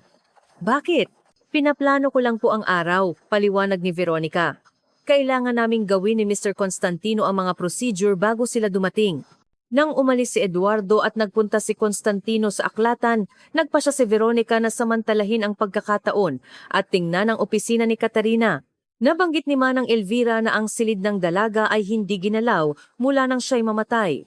Hindi pinapayagan ni Eduardo na may baguhin, na para bang umaasa siyang isang araw ay babalik ang kanyang anak. Ang opisina ni Katarina ay nasa ikalawang palapag, katabi ng silid ni Eduardo. Hindi nakalak ang pinto at maingat na pumasok si Veronica. Ang silid ay tila kalalabas lang ng may-ari. Sa mesa ay may mga papel na maayos na nakasalansan, isang tasa ng kape at isang kalendaryo sa dingding. Ang mga litrato sa mga estante ay nagpapakita ng mga masasayang sandali ng kanyang buhay. Graduation, bakasyon sa dagat kasama ang ama, mga paglalakbay.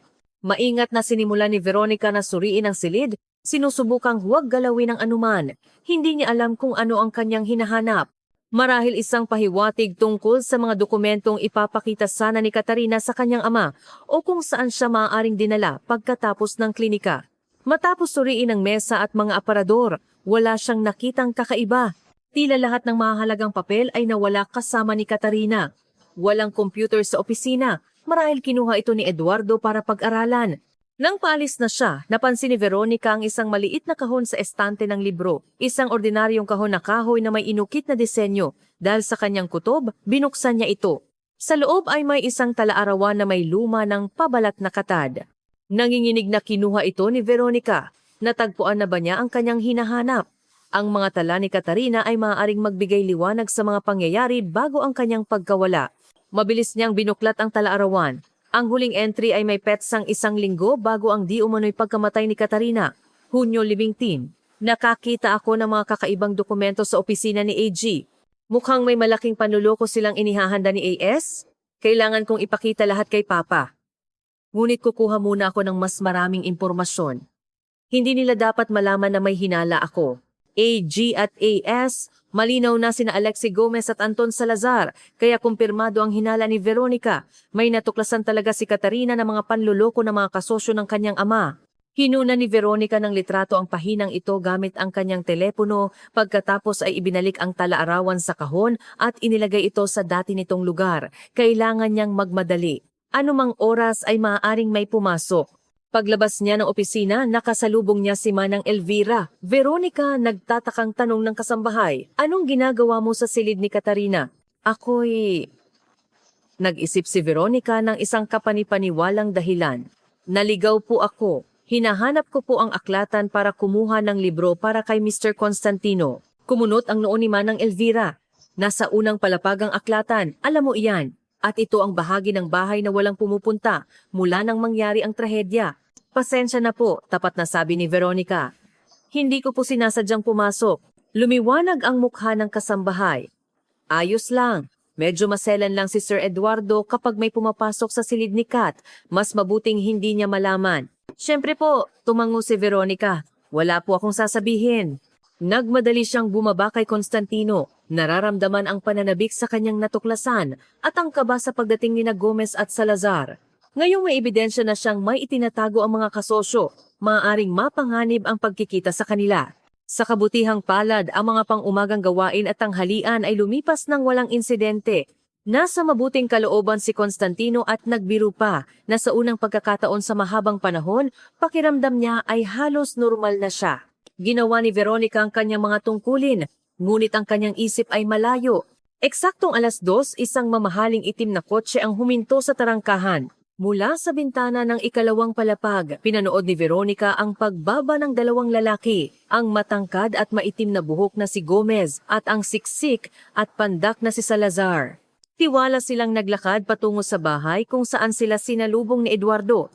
Nagpasya si Veronica na mas mabuting hindi magpakita sa kanila. Sinabi niya kay Constantino na sumasakit ang kanyang ulo at humingi ng pahintulot na magpahinga sa kanyang silid. Naintindihan siya ng matanda at pinayagan siyang umalis. Sinabing kaya na niya ang sarili at tatawag na lang kung may kailangan. Sa kanyang silid, hindi mapakali si Veronica.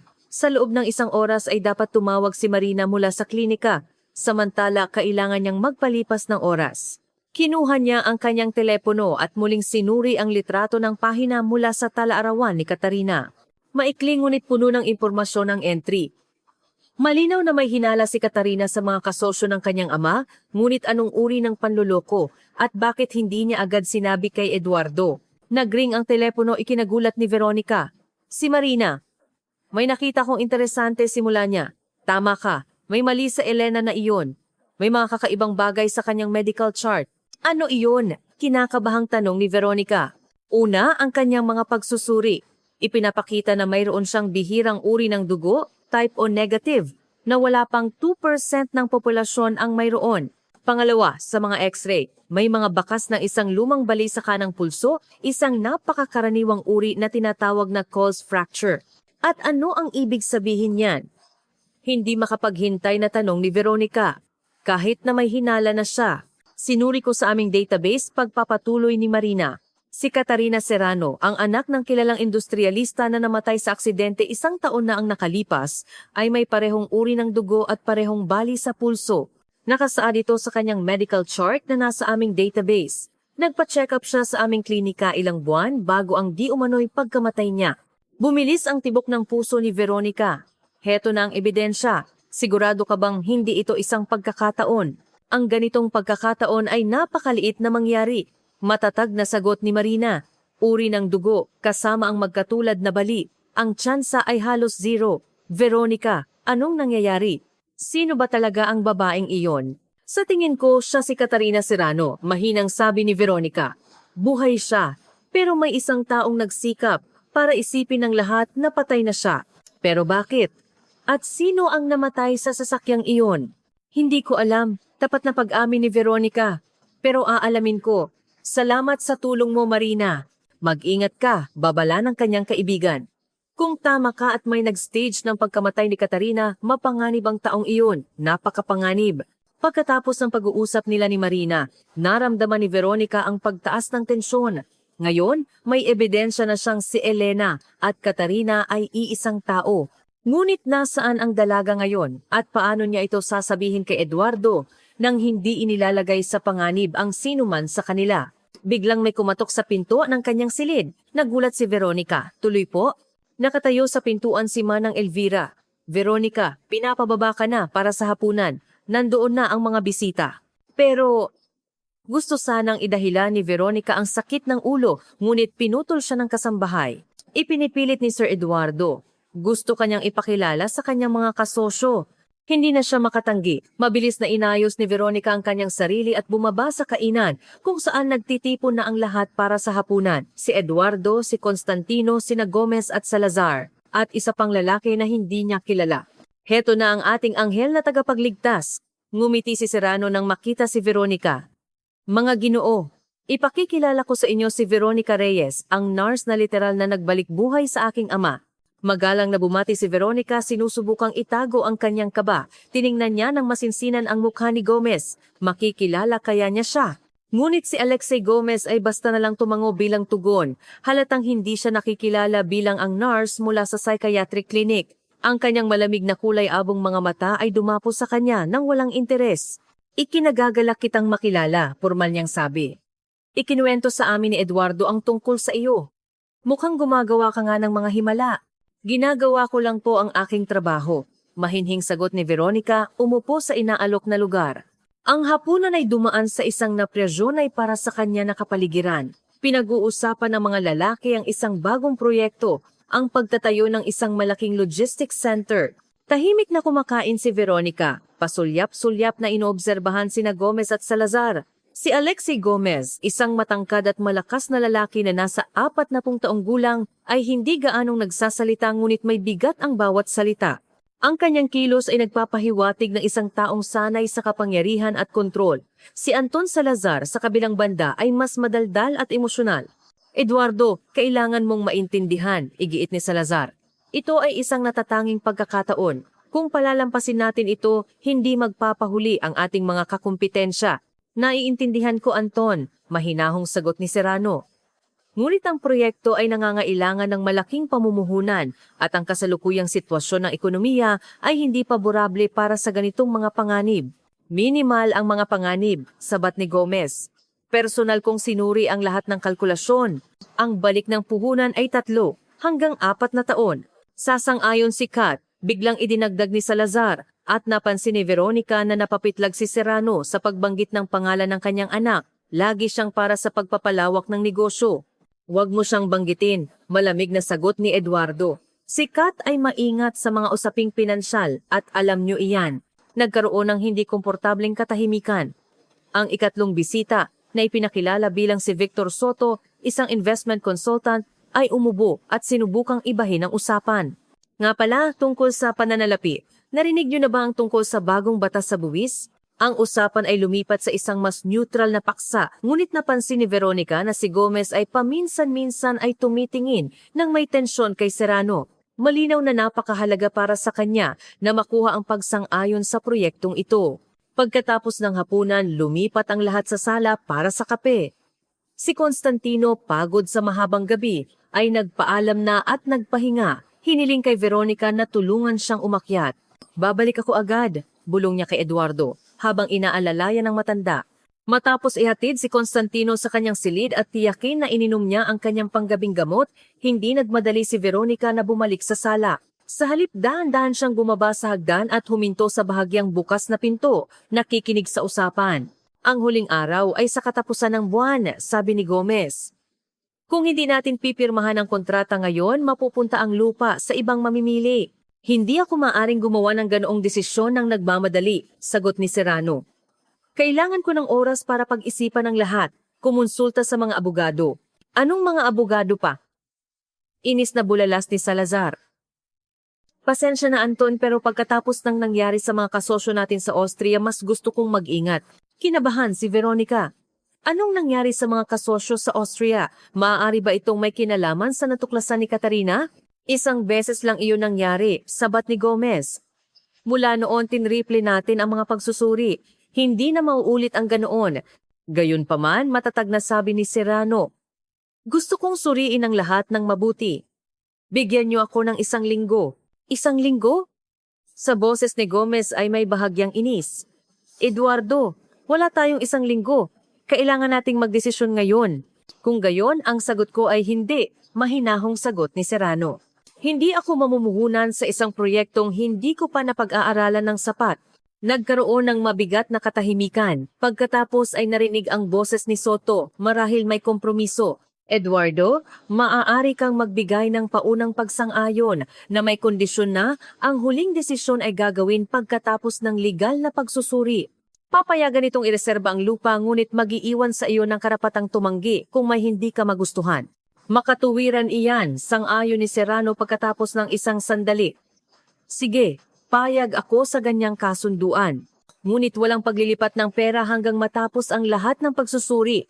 Narinig ni Veronica na may ibinulong si Gomez kay Salazar, masyadong mahina para marinig niya. Pagkatapos ay mas malakas niyang sinabi, sang-ayon, ihahanda namin ang paunang kasunduan bukas. Nagpa siya si Veronica na sapat na ang kanyang narinig. Dahan-dahan siyang lumayo sa pinto at umakyat sa kanyang silid. Ayaw niyang bumalik sa sala. Masyadong malaki ang tsansa na maalala ni Gomez kung saan siya nakita. Sa kanyang silid, umupo siya sa kama at nag-isip. May hindi tama sa kwentong ito. Bakit ganoon na lang ang pagpipilit ng mga kasosyo sa proyektong ito? At bakit sila nagmamadali? Kung may natuklasan si Katarina ng mga panloloko, marahil ang proyektong ito ay bahagi ng kanilang plano. Ngunit anong plano? Upang bangkarotehin ang kumpanya? Upang agawin ang negosyo mula kay Serrano? At nasaan si Katarina mismo? Naalala ni Veronica ang sinabi ng empleyado ng klinika na kinuha si Elena ng isang tagapag-alaga 8 buwan na ang nakalipas. Kung si Gomez ang tagapag-alaga na iyon, saan niya maaaring dinala si Katarina? Hindi sa ibang klinika. Masyadong maraming papeles. Masyadong malaki ang panganib. Malamang sa isang liblib na lugar kung saan siya binabantayan.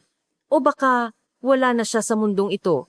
Bigla naaalala ni Veronica ang isang bagay. Sa hapunan, nabanggit ni Gomez ang tungkol sa kanyang bahay bakasyonan, isang liblib na lugar para magpahinga. Marahil nandoon si Katarina. Ngunit paano ito masisiguro? Kailangan niya ng plano, mga kakampi. At ang pinakamahalaga, kailangan niyang kumilos ng mabilis bago maghinala ang mga kasosyo. Nagpa siya si Veronica na kakausapin niya si Eduardo bukas. Sa kabila ng panganib, dapat niyang malaman ang katotohanan tungkol sa kanyang anak. At magkasama, makakahanap sila ng paraan para iligtas si Katarina at ibunyag ang sabuatan. Sa pag-iisip na iyon, sa wakas ay humiga siya para matulog, kahit na hindi agad dumating ang antok. Masyadong maraming tanong ang walang sagot. Masyadong malaki ang panganib. Ngunit isang bagay ang sigurado si Veronica. Hindi siya susuko hanggang sa matapos ang kasong ito. Kinaumagahan, makulimlim ang panahon, na may mababang ulap na nagbabadyang uulan. Maagang nagising si Veronica na may matatag na intensyon na kausapin si Eduardo, ngunit kailangan muna niyang tiyakin na nakaalis na sina Gomez at Salazar. Pagbaba niya para sa almusal, nalaman niya mula kay Manang Elvira na umalis na ang mga bisita kagabi at si Eduardo ay nasa kanyang silid nagtatrabaho. Pinapasabi po niya na bababa siya mamaya, sabi ng kasambahay. At si Sir Constantino naman, pinapgising siya ng 9:00. Napagod siya kagabi.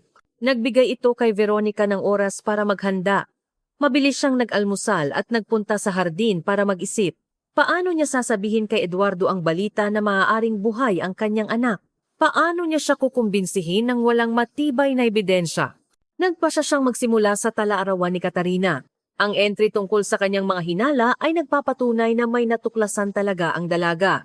Pagkatapos, maaari niyang ikwento ang tungkol sa pagkakatugma sa pasyente ng klinika, parehong uri ng dugo, parehong bali. Masyadong maraming pagkakatugma para maging isang pagkakataon. 10:00, matapos ang mga pang-umagang gawain ni Constantino at naiwan siyang nagpapahinga, sa wakas ay nagpasya si Veronica. Umakyat siya sa ikalawang palapag at kumatok sa pinto ng opisina ni Eduardo. Tuloy, sabi ng kanyang boses. Nakaupo si Serrano sa likod ng isang mesa na puno ng mga papel. Nang makita si Veronica, ngumiti siya. Magandang umaga, kumusta si Papa? Nasa maayos po siyang kalagayan, nagpapahinga, sagot niya.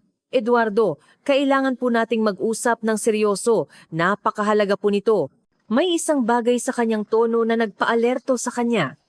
Isinantabi niya ang mga dokumento at itinuro ang upuan sa tapat niya. Nakikinig ako. Huminga ng malalim si Veronica at nagsimula. Tungkol po ito sa inyong anak, si Katarina. Agad na nagbago ang mukha ni Serrano, naging tensyonado at sarado. Ano ang tungkol sa kanya? Malamig niyang tanong. Mayroon po akong dahilan para maniwala na buhay siya, direktang sabi ni Veronica. At ang kanyang pagkawala ay may kinalaman sa natuklasan niyang mga panloloko ng inyong mga kasosyo.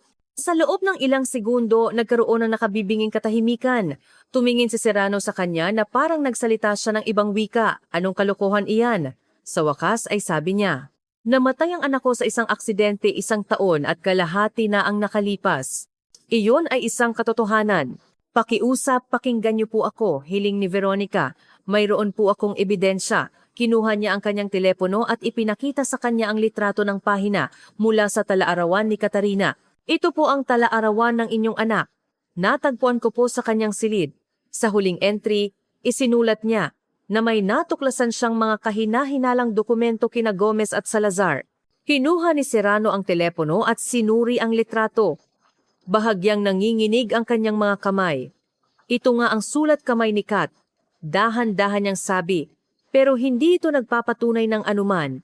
Oo, may hinala siya, pero namatay siya sa isang aksidente.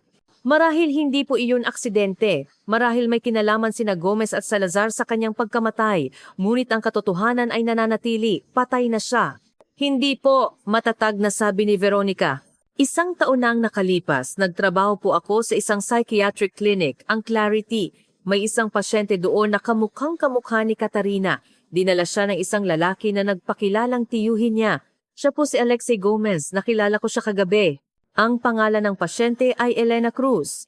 Mayroon siyang diagnosis na PTSD at partial amnesia. Tumingin si Serrano sa kanya ng may pagdududa. Maaaring isa lang itong pagkakataon.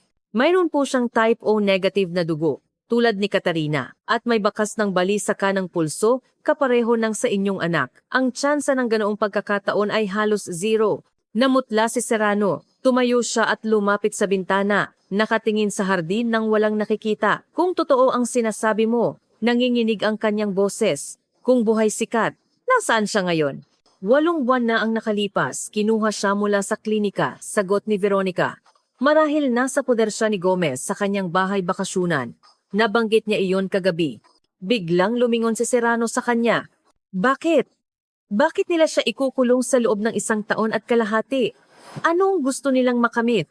Sa tingin ko po, tungkol ito sa kumpanya, mungkahi ni Veronica. May nalaman si Katarina tungkol sa kanilang mga plano, marahil tungkol sa mga panluloko sa pera ng kumpanya. Natakot sila na sasabihin niya sa inyo at sisirain ang kanilang mga plano. Kaya itinanghal nila ang kanyang pagkamatay at itinago siya. At sino ang namatay sa sasakyang iyon? Hindi pa rin makapaniwala si Serrano. Hindi ko po alam, tapat na sagot ni Veronica. Marahil nakahanap sila ng isang taong kamukha niya. Ang katawan ay lubhang nasunog at ang pagkakakilanlan ay ginawa lamang sa pamamagitan ng dental records at mga personal na gamit. Maaaring pekein ang mga iyon, lalo na kung mayroon kang mga koneksyon. Dahan-dahang bumalik si Serrano sa kanyang mesa at umupo na tila biglang tumanda ng 10 taon. Dapat ko sanang nalaman. Mahina niyang sabi, may mga senyales. Sinabi ni Kat ang tungkol sa kanyang mga hinala, tapos ang kakaibang aksidente na iyon. At sa lahat ng panahong lumipas, sina Gomez at Salazar ay kumilos ng iba, mas agresibo, mas tiwala, na para bang alam nilang hindi ko sila lalabanan nang walang suporta ng aking anak. Ano po ang gagawin ninyo? Tanong ni Veronica. Tumingin si Serrano sa kanya, at ang sakit at kawalan ng pag-asa sa kanyang mga mata ay napalitan ng determinasyon. Hahanapin ko ang aking anak. At pagbabayarin ko ang mga hayop na iyon sa lahat ng kanilang ginawa. Huwag po tayong padalos-dalos, babala ni Veronica. Kung malaman nilang may hinala na kayo, maaaring saktan nila si Katarina o ilipat siya sa ibang lugar. Tama ka, sang-ayon ni Serrano pagkatapos ng isang sandali. Kailangan nating mag-ingat. Una, alamin natin kung nasaan eksakto ang bahay bakasyonan ni Gomez. Pinindot niya ang isang buton sa kanyang telepono. Victor, pumasok ka. Pagkaraan ng 1 minuto, pumasok ang katulong. Victor, natatandaan mo ba ang bahay bakasyonan ni Alexei Gomez, yung pinuntahan natin para sa isang barbecue 2 taon na ang nakalipas? Siyempre po, isang cottage sa tabi ng lawa, mga 40 kilometro mula sa lungsod sa Hilagang Highway. Natatandaan mo ba ang eksaktong address? Hindi po eksakto, pero maipapakita ko po sa mapa. At dapat mayroon pa akong mga coordinates sa aking GPS. Ako po ang nagmaneho para sa inyo noon. Mahusay, tumango si Serrano. Hanapin mo ang mga datos na iyon at dalhin sa akin. at ihanda mo ang sasakyan para sa pag-alis sa loob ng 1 oras. Hindi ang company car, kundi ang personal kong SUV. At walang sinuman ang dapat makaalam ng ating mga plano. Naiintindihan ko po, sabi ni Victor at lumabas. Tumingin si Serrano kay Veronica, sasama ka sa akin. Kung nandoon nga si Kat at nasa kalagayan siya na sinabi mo, maaaring kailanganin niya ng tulong medikal. Siyempre po, sang-ayon ni Veronica, ngunit ano po ang sasabihin natin sa inyong ama? Ang katotohanan, matatag na sagot ni Eduardo, o kahit bahagi nito, na mayroon tayong pag-asa na buhay si Kat at pupunta tayo para suriin ito.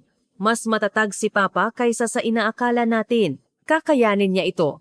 Pagkaraan ng 1 oras, handa na ang lahat. Si Constantino maputlang ngunit determinado ay lumabas para ihatid sila. Hanapin niyo ang aking apo, sabi niya. Niyakap ang kanyang anak at ihatid niyo siya pauwi. Pangako Papa, sabi ni Eduardo. At mag-ingat ka. Babalik kami agad at magiging maayos ang lahat. Ang biyahe papunta sa bahay bakasyonan ni Gomez ay tumagal ng mahigit 1 oras. Tahimik sila, bawat isa ay abala sa kanilang mga iniisip. Nag-aalala si Veronica, paano kung nagkakamali siya? Paano kung hindi talaga si Katarina iyon? Paano tatanggapin ni Eduardo ang isa pang pagkabigo? Ngunit sinasabi ng kanyang kalooban na nasa tamang landas siya. Masyadong maraming pagkakatugma, masyadong maraming kakaibang bagay. Buhay si Katarina at kailangan niya ng tulong. Sa wakas, inanunsyo ng GPS na nakarating na sila. Sa harap nila ay isang mataas na bakod na may tarangkahan at sa likod nito ay isang malaking bahay na kahoy sa estilong Scandinavian. Mukhang walang tao, ngunit may isang CCTV camera sa tarangkahan. Paano tayo makakapasok? Tanong ni Veronica. Kinuha ni Serrano mula sa glove compartment ang isang maliit na aparato, isang universal na remote control para sa mga tarangkahan. Si Gomez mismo ang nagbigay nito sa akin 2 taon na ang nakalipas. Sabi niya, para makadalaw ko anumang oras. Mapait siyang ngumiti. Malamang hindi niya inakala na gagamitin ko ito sa ganitong pagkakataon. Pinindot niya ang isang buton at dahan-dahang bumukas ang tarangkahan. Ipinasok ni Serrano ang sasakyan at huminto sa lilim ng mga puno. Mukhang walang tao, sabi niya, tumingin sa paligid. Walang mga sasakyan, walang mga guwardiya. Kakaiba iyan, kumunot ang noo ni Veronica. Kung nandito si Katarina, dapat may bantay. Marahil hindi sila umaasa ng mga bisita, lalo na sa isang araw ng trabaho, mungkahi ni Serrano, o kaya nasa loob ng bahay ang mga bantay. Dahan-dahan silang lumapit sa beranda. Nakalak ang pinto, ngunit ang bintana sa tabi nito ay bahagyang bukas. Walang pag-aalinlangan, umakyat si Serrano sa loob at binuksan ang pinto, pinapasok si Veronica. Ang bahay ay mukhang may nakatira. Sa sala may mga tasa na may hindi pa nauubos na kape. Sa sopa may isang bukas na magasin at sa kusina may mga tira ng almusal. Malinaw na may tao rito kamakailan lang. Kailangan nating suriin ang lahat ng silid, bulong ni Serrano. Ikaw sa unang palapag, ako sa itaas. Tumango si Veronica at sinimulang suriin ang mga silid. Kusina, sala, kainan, opisina, lahat ay may mga palatandaan ng kamakailang presensya ng mga tao. Ngunit walang bakas ni Katarina o ng sinumang maaaring maging kanyang bantay. Bigla, narinig niya ang isang pigil na sigaw mula sa itaas. Kinabahan siya. Natagpuan ba ni Eduardo ang kanyang anak o nakatagpo siya ng bantay? Nagmamadaling tumakbo si Veronica paakyat sa hagdan. Sa isang silid sa dulo, nabukas ang pinto. Nakita niya si Serrano. Nakatayo siyang hindi gumagalaw, nakatingin sa isang bagay sa dingding. Paglapit niya, nakita ni Veronica na ito ay isang mapa ng lungsod na may mga markadong punto. Sa tabi nito ay may mga litrato kung saan nakunan si Eduardo sa iba't ibang lugar. Lumalabas sa opisina, sumasakay sa kotse, nanananghalian sa isang restaurant.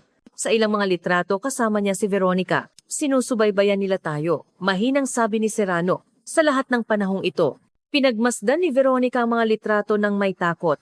Ang ilan ay kinuha kamakailan lang. Heto siya lumalabas sa hardin ng mansyon. Heto sila ni Eduardo, nag-uusap malapit sa fountain. Kailangan nating umalis dito, matatag niyang sabi. Kung sinusubaybayan nila tayo, maaaring nakita nilang dumating tayo dito. Sandali, itinuro ni Serrano ang kabilang dingding. Tingnan mo ito. May isa pang mapa doon. Sa pagkakataong ito ay ng isang probinsya. Isang maliit na punto sa kagubatan, mga 20 kilometro mula sa kanilang kasalukuyang lokasyon, ay minarkahan ng pulang marker. Sa tabi nito ay may isang litrato ng isang maliit na bahay pangangaso. Sa tingin mo, nandoon siya? Tanong ni Veronica.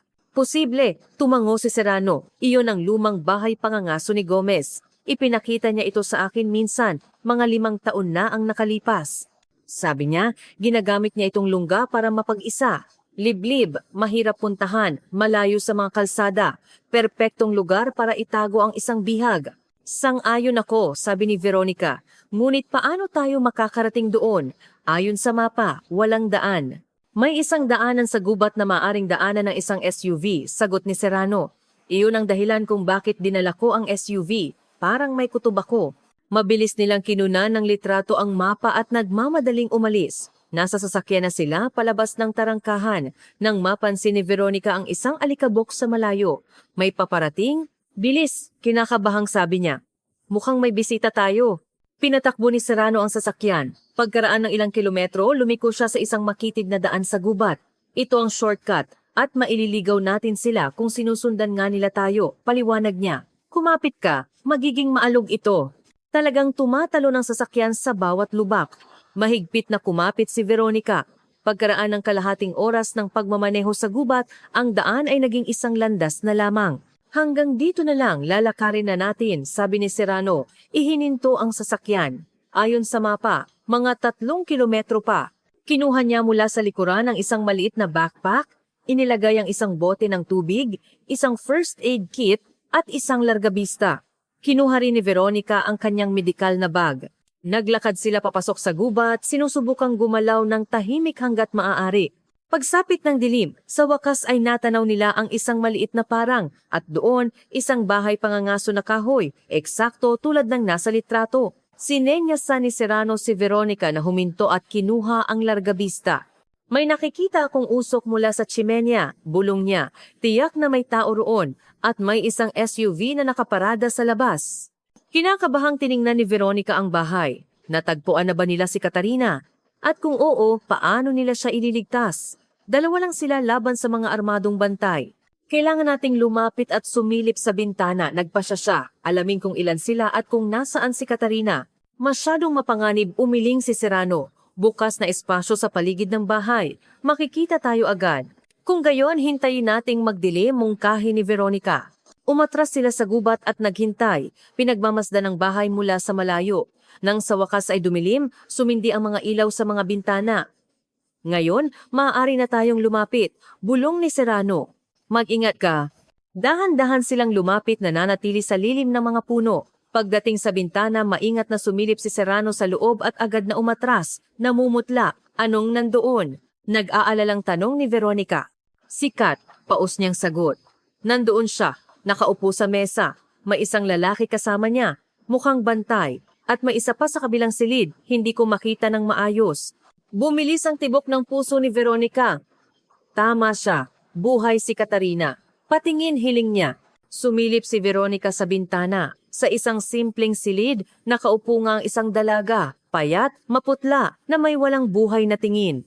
Ngunit kahit sa kanyang pagod na kalagayan, nakilala ni Veronica sa kanya ang pasyenteng si Elena mula sa klinika na si Katarina Serrano. Sa tabi niya ay isang malakas na lalaki na may mabagsik na mukha, isang bodyguard. Sa kabilang silid, na bahagyang bukas ang pinto, may isang taong naglalakad-lakad. Anong gagawin natin? Bulong ni Veronica. 2 lang tayo. At tiyak na may armas sila. Kinuyong ni Serrano ang kanyang mga kamao. Hindi ako aalis dito. Nang wala ang aking anak. Sandali, pigil ni Veronica. Kailangan nating mag-isip. May ideya ako. Binuksan niya ang kanyang medical na bag at kinuha ang ilang ampoules. Ito ay isang malakas na pampatulog. Kung ihahalo sa pagkain o inumin, mawawala ng malay ang isang tao sa loob ng 15 minuto. Kailangan ko lang makapasok sa bahay. Masyadong mapanganib, umiling si Serrano. Wala tayong pagpipilian, matatag na sabi ni Veronica. Isa akong nurse. Alam ko ang aking ginagawa. At saka, hindi nila ako kilala, di tulad mo. Nag-isip sila ng plano. Kakatok si Veronica, magpapakilalang isang naliligaw na turista at hihingi ng tulong. Habang abala ang mga bantay, susubukan niyang ihalo ang pampatulog sa kanilang mga inumin. Si Serrano ay maghihintay sa labas at papasok kapag narinig ang signal 2 maikling katok sa bintana. Kung hindi ako magbibigay ng signal sa loob ng kalahating oras, tumawag ka ng pulis, sabi ni Veronica.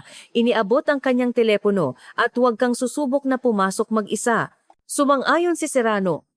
Ginulo ni Veronica ang kanyang buhok, pinahiran ng lupa ang kanyang mukha at pinunit ang manggas ng kanyang blusa. Huminga siya ng malalim at naglakad patungo sa bahay. Kumatok siya ng may determinasyon. Tumahimik ang lahat sa loob, pagkatapos ay narinig ang mabibigat na yabag. Bumukas ang pinto. Ang bantay. Sino ka? Paano ka nakarating dito? Magaspang niyang tanong. Tulungan niyo po ako. Nanginginig na sabi ni Veronica. Naligaw po ako sa gubat. Nagpiknik po kami at nahiwalay ako. Ilang oras na po akong naglalakad. Humakbang siya at kunwaring natumba. Agad siyang sinapo ng bantay. Sinamantala ni Veronica ang pagkakataon na tumingin sa kanyang mga mata. Pwede po bang pumasok kahit sandali lang para makapagpahinga at tawagan ang mga kaibigan ko? Nag-alinlangan ang bantay. Mula sa loob, narinig ang isang boses. Sino iyan, Stepan? Isang babae. Sabi niya, naligaw siya. Papasukin mo siya, sabi ng boses.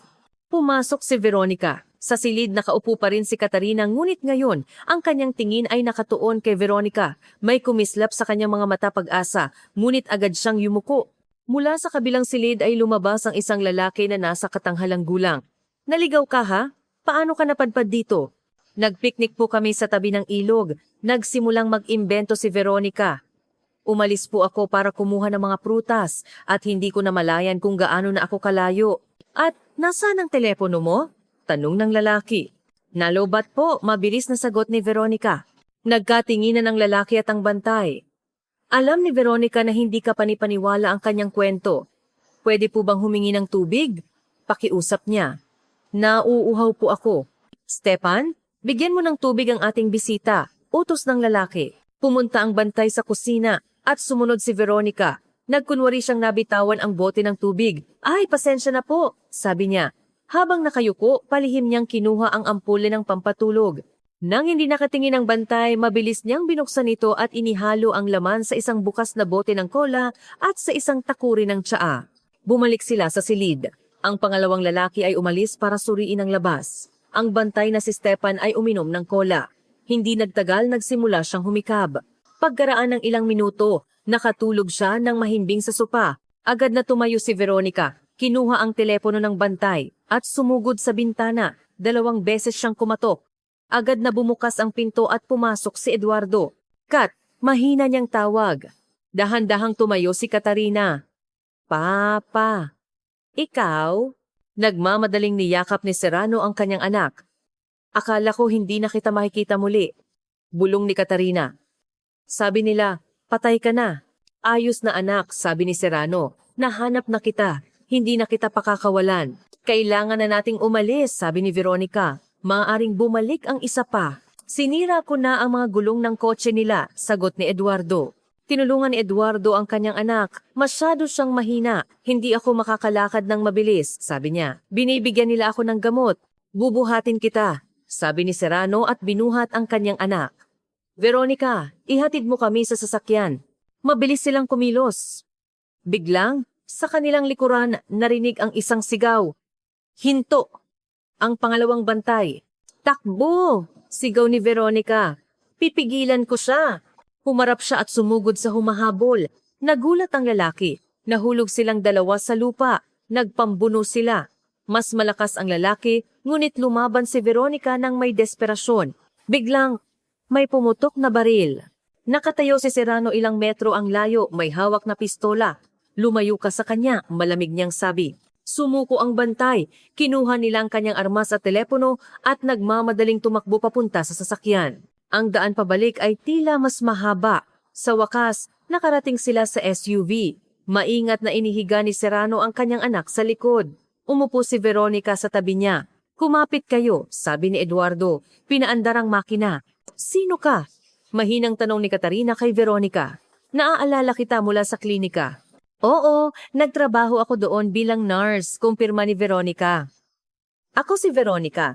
Tinutulungan ko ang iyong ama na alagaan ng lolo mo. Si lolo? May luha sa kanyang mga mata. Buhay siya? Sabi nila, namatay siya sa sobrang lungkot. Buhay siya at naghihintay sa iyo, ngumiti si Veronica. Nakarating sila sa mas maayos na kalsada. Papa, sabi ni Katarina. May malaking plano sina Gomez at Salazar. Nahanap ko ang mga dokumento. Gusto nilang bangkarotehin ang kumpanya at bilhin ito sa murang halaga. May hinala na ako. Sagot ni Serrano. Nasa laptop ko lahat, sabi ni Katarina. Nasa isang hidden folder. Ang password ay Mr. Snowball, ang pangalan ng una kong pusa. Naaalala ko, ngumiti si Serrano. Pagdating nila sa mansyon, hating gabi na.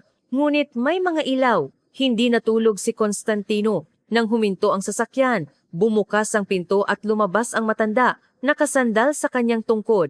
Lolo! Buhay ka! Umiyak si Katarina. Si Constantino hindi na napigilan ng mga luha ay yumakap sa kanila. Kat, apo ko, nagyakapan silang tatlo. Tinawagan ni Eduardo ang kanilang doktor, si Dr. Lim at ang isang kaibigan sa pulisya, si Colonel Santos. Dumating si Dr. Lim at sinuri si Katarina. Nadiagnose niya ang sobrang pagkapagod at mga epekto ng matagal na paggamit ng sedatives, ngunit tiniyak na gagaling siya ng tuluyan sa tamang pag-aalaga. Sunod na dumating si Colonel Santos. Matapos pakinggan ang kwento at suriin ang mga ebidensya mula sa laptop, kumunot ang kanyang noo. Seryosong kaso ito, kidnapping, malawakang pandaraya, falsification. Ngunit si Gomez ay isang maimpluwensyang tao. Kailangan nyo ng mahusay na seguridad, lalo na para sa iyong anak. Siya ang pangunahing saksi. Naasikaso ko na iyan, sabi ni Serrano. Simula ngayon, ang bahay ay may 24/17 na seguridad. Kinabukasan, ang bahay ng mga Serrano ay napuno ng maingat na optimismo. Nagsimula na ang investigasyon ng pulisya upang mailayo ang kanilang isip. Iminungkahi ni Veronica na sumulat si Katarina ng isang email sa contact niya sa Austria, si Stefan Meyer, ang financial consultant na nagbigay sa kanya ng impormasyon. Nagplano si Eduardo ng isang mapanganib ngunit epektibong hakbang. Naglagay siya ng mga hidden camera at mikropono sa opisina ni Gomez. Pupunta ako doon, sabi niya kay Veronica. Susubukan kong paaminin sila. Kailangan kong iwan ka dito kasama si Papa at si Kat. Protektahan mo sila. Ilang oras ang lumipas. Sa wakas, tumunog ang telepono, si Eduardo. Veronica, tagumpay. Masaya niyang sabi. Umamin sila. Lahat ay nakunan ng kamera at mikropono. Nandito na si Santos, inaaresto na sila. Pauwi na ako. Nang gabing iyon, nagkaroon ng maliit na pagdiriwang sa bahay ng mga Serrano. Sa unang pagkakataon sa mahabang panahon, ang buong pamilya ay magkakasama sa isang hapag, masaya at may pag-asa sa hinaharap. Tumingin si Eduardo kay Veronica. Hindi ko pa rin makapaniwala. Kaninang umaga lang, akala ko patay na ang anak ko. Ngayon natutulog siya sa kanyang silid sa itaas. Isa itong himala. Minsan nangyayari ang mga himala. Ngumiti si Veronica, lalo na kung tutulungan mo sila. Isang taon makalipas. Ang mansyon ng mga Serrano laging marangya ay mas lalong naging maganda ngayon. Ang mga girlanda ng bulaklak ay nakasabit, ang mga musikero ay nag-aayos ng kanilang mga instrumento sa hardin. Si Veronica ay nakatayo sa harap ng salamin sa kanyang silid, nakasuot ng isang eleganteng kremang damit at isang kwintas regalo ni Eduardo para sa kanilang engagement. Oo, nag-propose siya 3 buwan na ang nakalipas pagkatapos ng paglilitis. Sina Gomez at Salazar ay parehong nahatulan ng mahabang pagkabilanggo. Kumatok sa pinto. Si Katarina, maganda at tiwala sa sarili. Handa ka na ba? Tanong niya. Kinakabahan si Papa, parang siya ang ikakasal. Ngayon ay isang tripleng selebrasyon, ang kaarawan ni Constantino na halos ganap nang nakabawi, ang opisyal na pag-anunsyo ng engagement ni Eduardo at Veronica, at ang pagtatalaga kay Katarina bilang Vice President ng Serrano Construction. Nagsalita si Eduardo sa harap ng mga bisita. Ngayon, opisyal kong inaanunsyo ang aking engagement sa pinakakahanga-hangang babae na nakilala ko, si Veronica Reyes. Inabot niya ang kanyang kamay. At umakyat si Veronica sa entablado. 1 taon na ang nakalipas, binago ng babaeng ito ang aking buhay. Ibinalik niya sa akin ang aking anak. Ibinalik niya ang buhay sa bahay na ito at sa aking puso. At sa 1 buwan, siya ay magiging aking asawa. Hinalikan niya si Veronica sa gitna ng palakpakan. Si Constantino, na may luha sa kanyang mga mata, ay niyakap silang dalawa. At si Katarina. Kumpleto na ulit ang pamilya. Mahinang sabi ng matanda. Nang maglaon, lumapit si Katarina kay Veronica. Mahal na mahal ka ni Papa, sabi niya. Hindi ko pa siya nakitang ganito kasaya. Mahal ko rin siya, sagot ni Veronica. At ikaw, at ang iyong lolo. Kayo ang naging pamilya ko. Lumapit si Eduardo. Ano ang pinag-uusapan ng mga mahal ko? Tanong niya. Tungkol sa kung gaano kami nagpapasalamat sa tadhana sa bawat pagliko na nagdala sa akin dito, sa iyo, sagot ni Veronica, sumandal sa kanya. Ako rin, seryosong sabi ni Eduardo.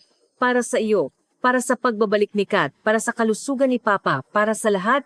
Tumingin si Veronica sa kanyang mga mahal sa buhay, sa bahay na naging tahanan niya, sa mga masasayang mukha sa paligid. Alam niya na ito ay totoo.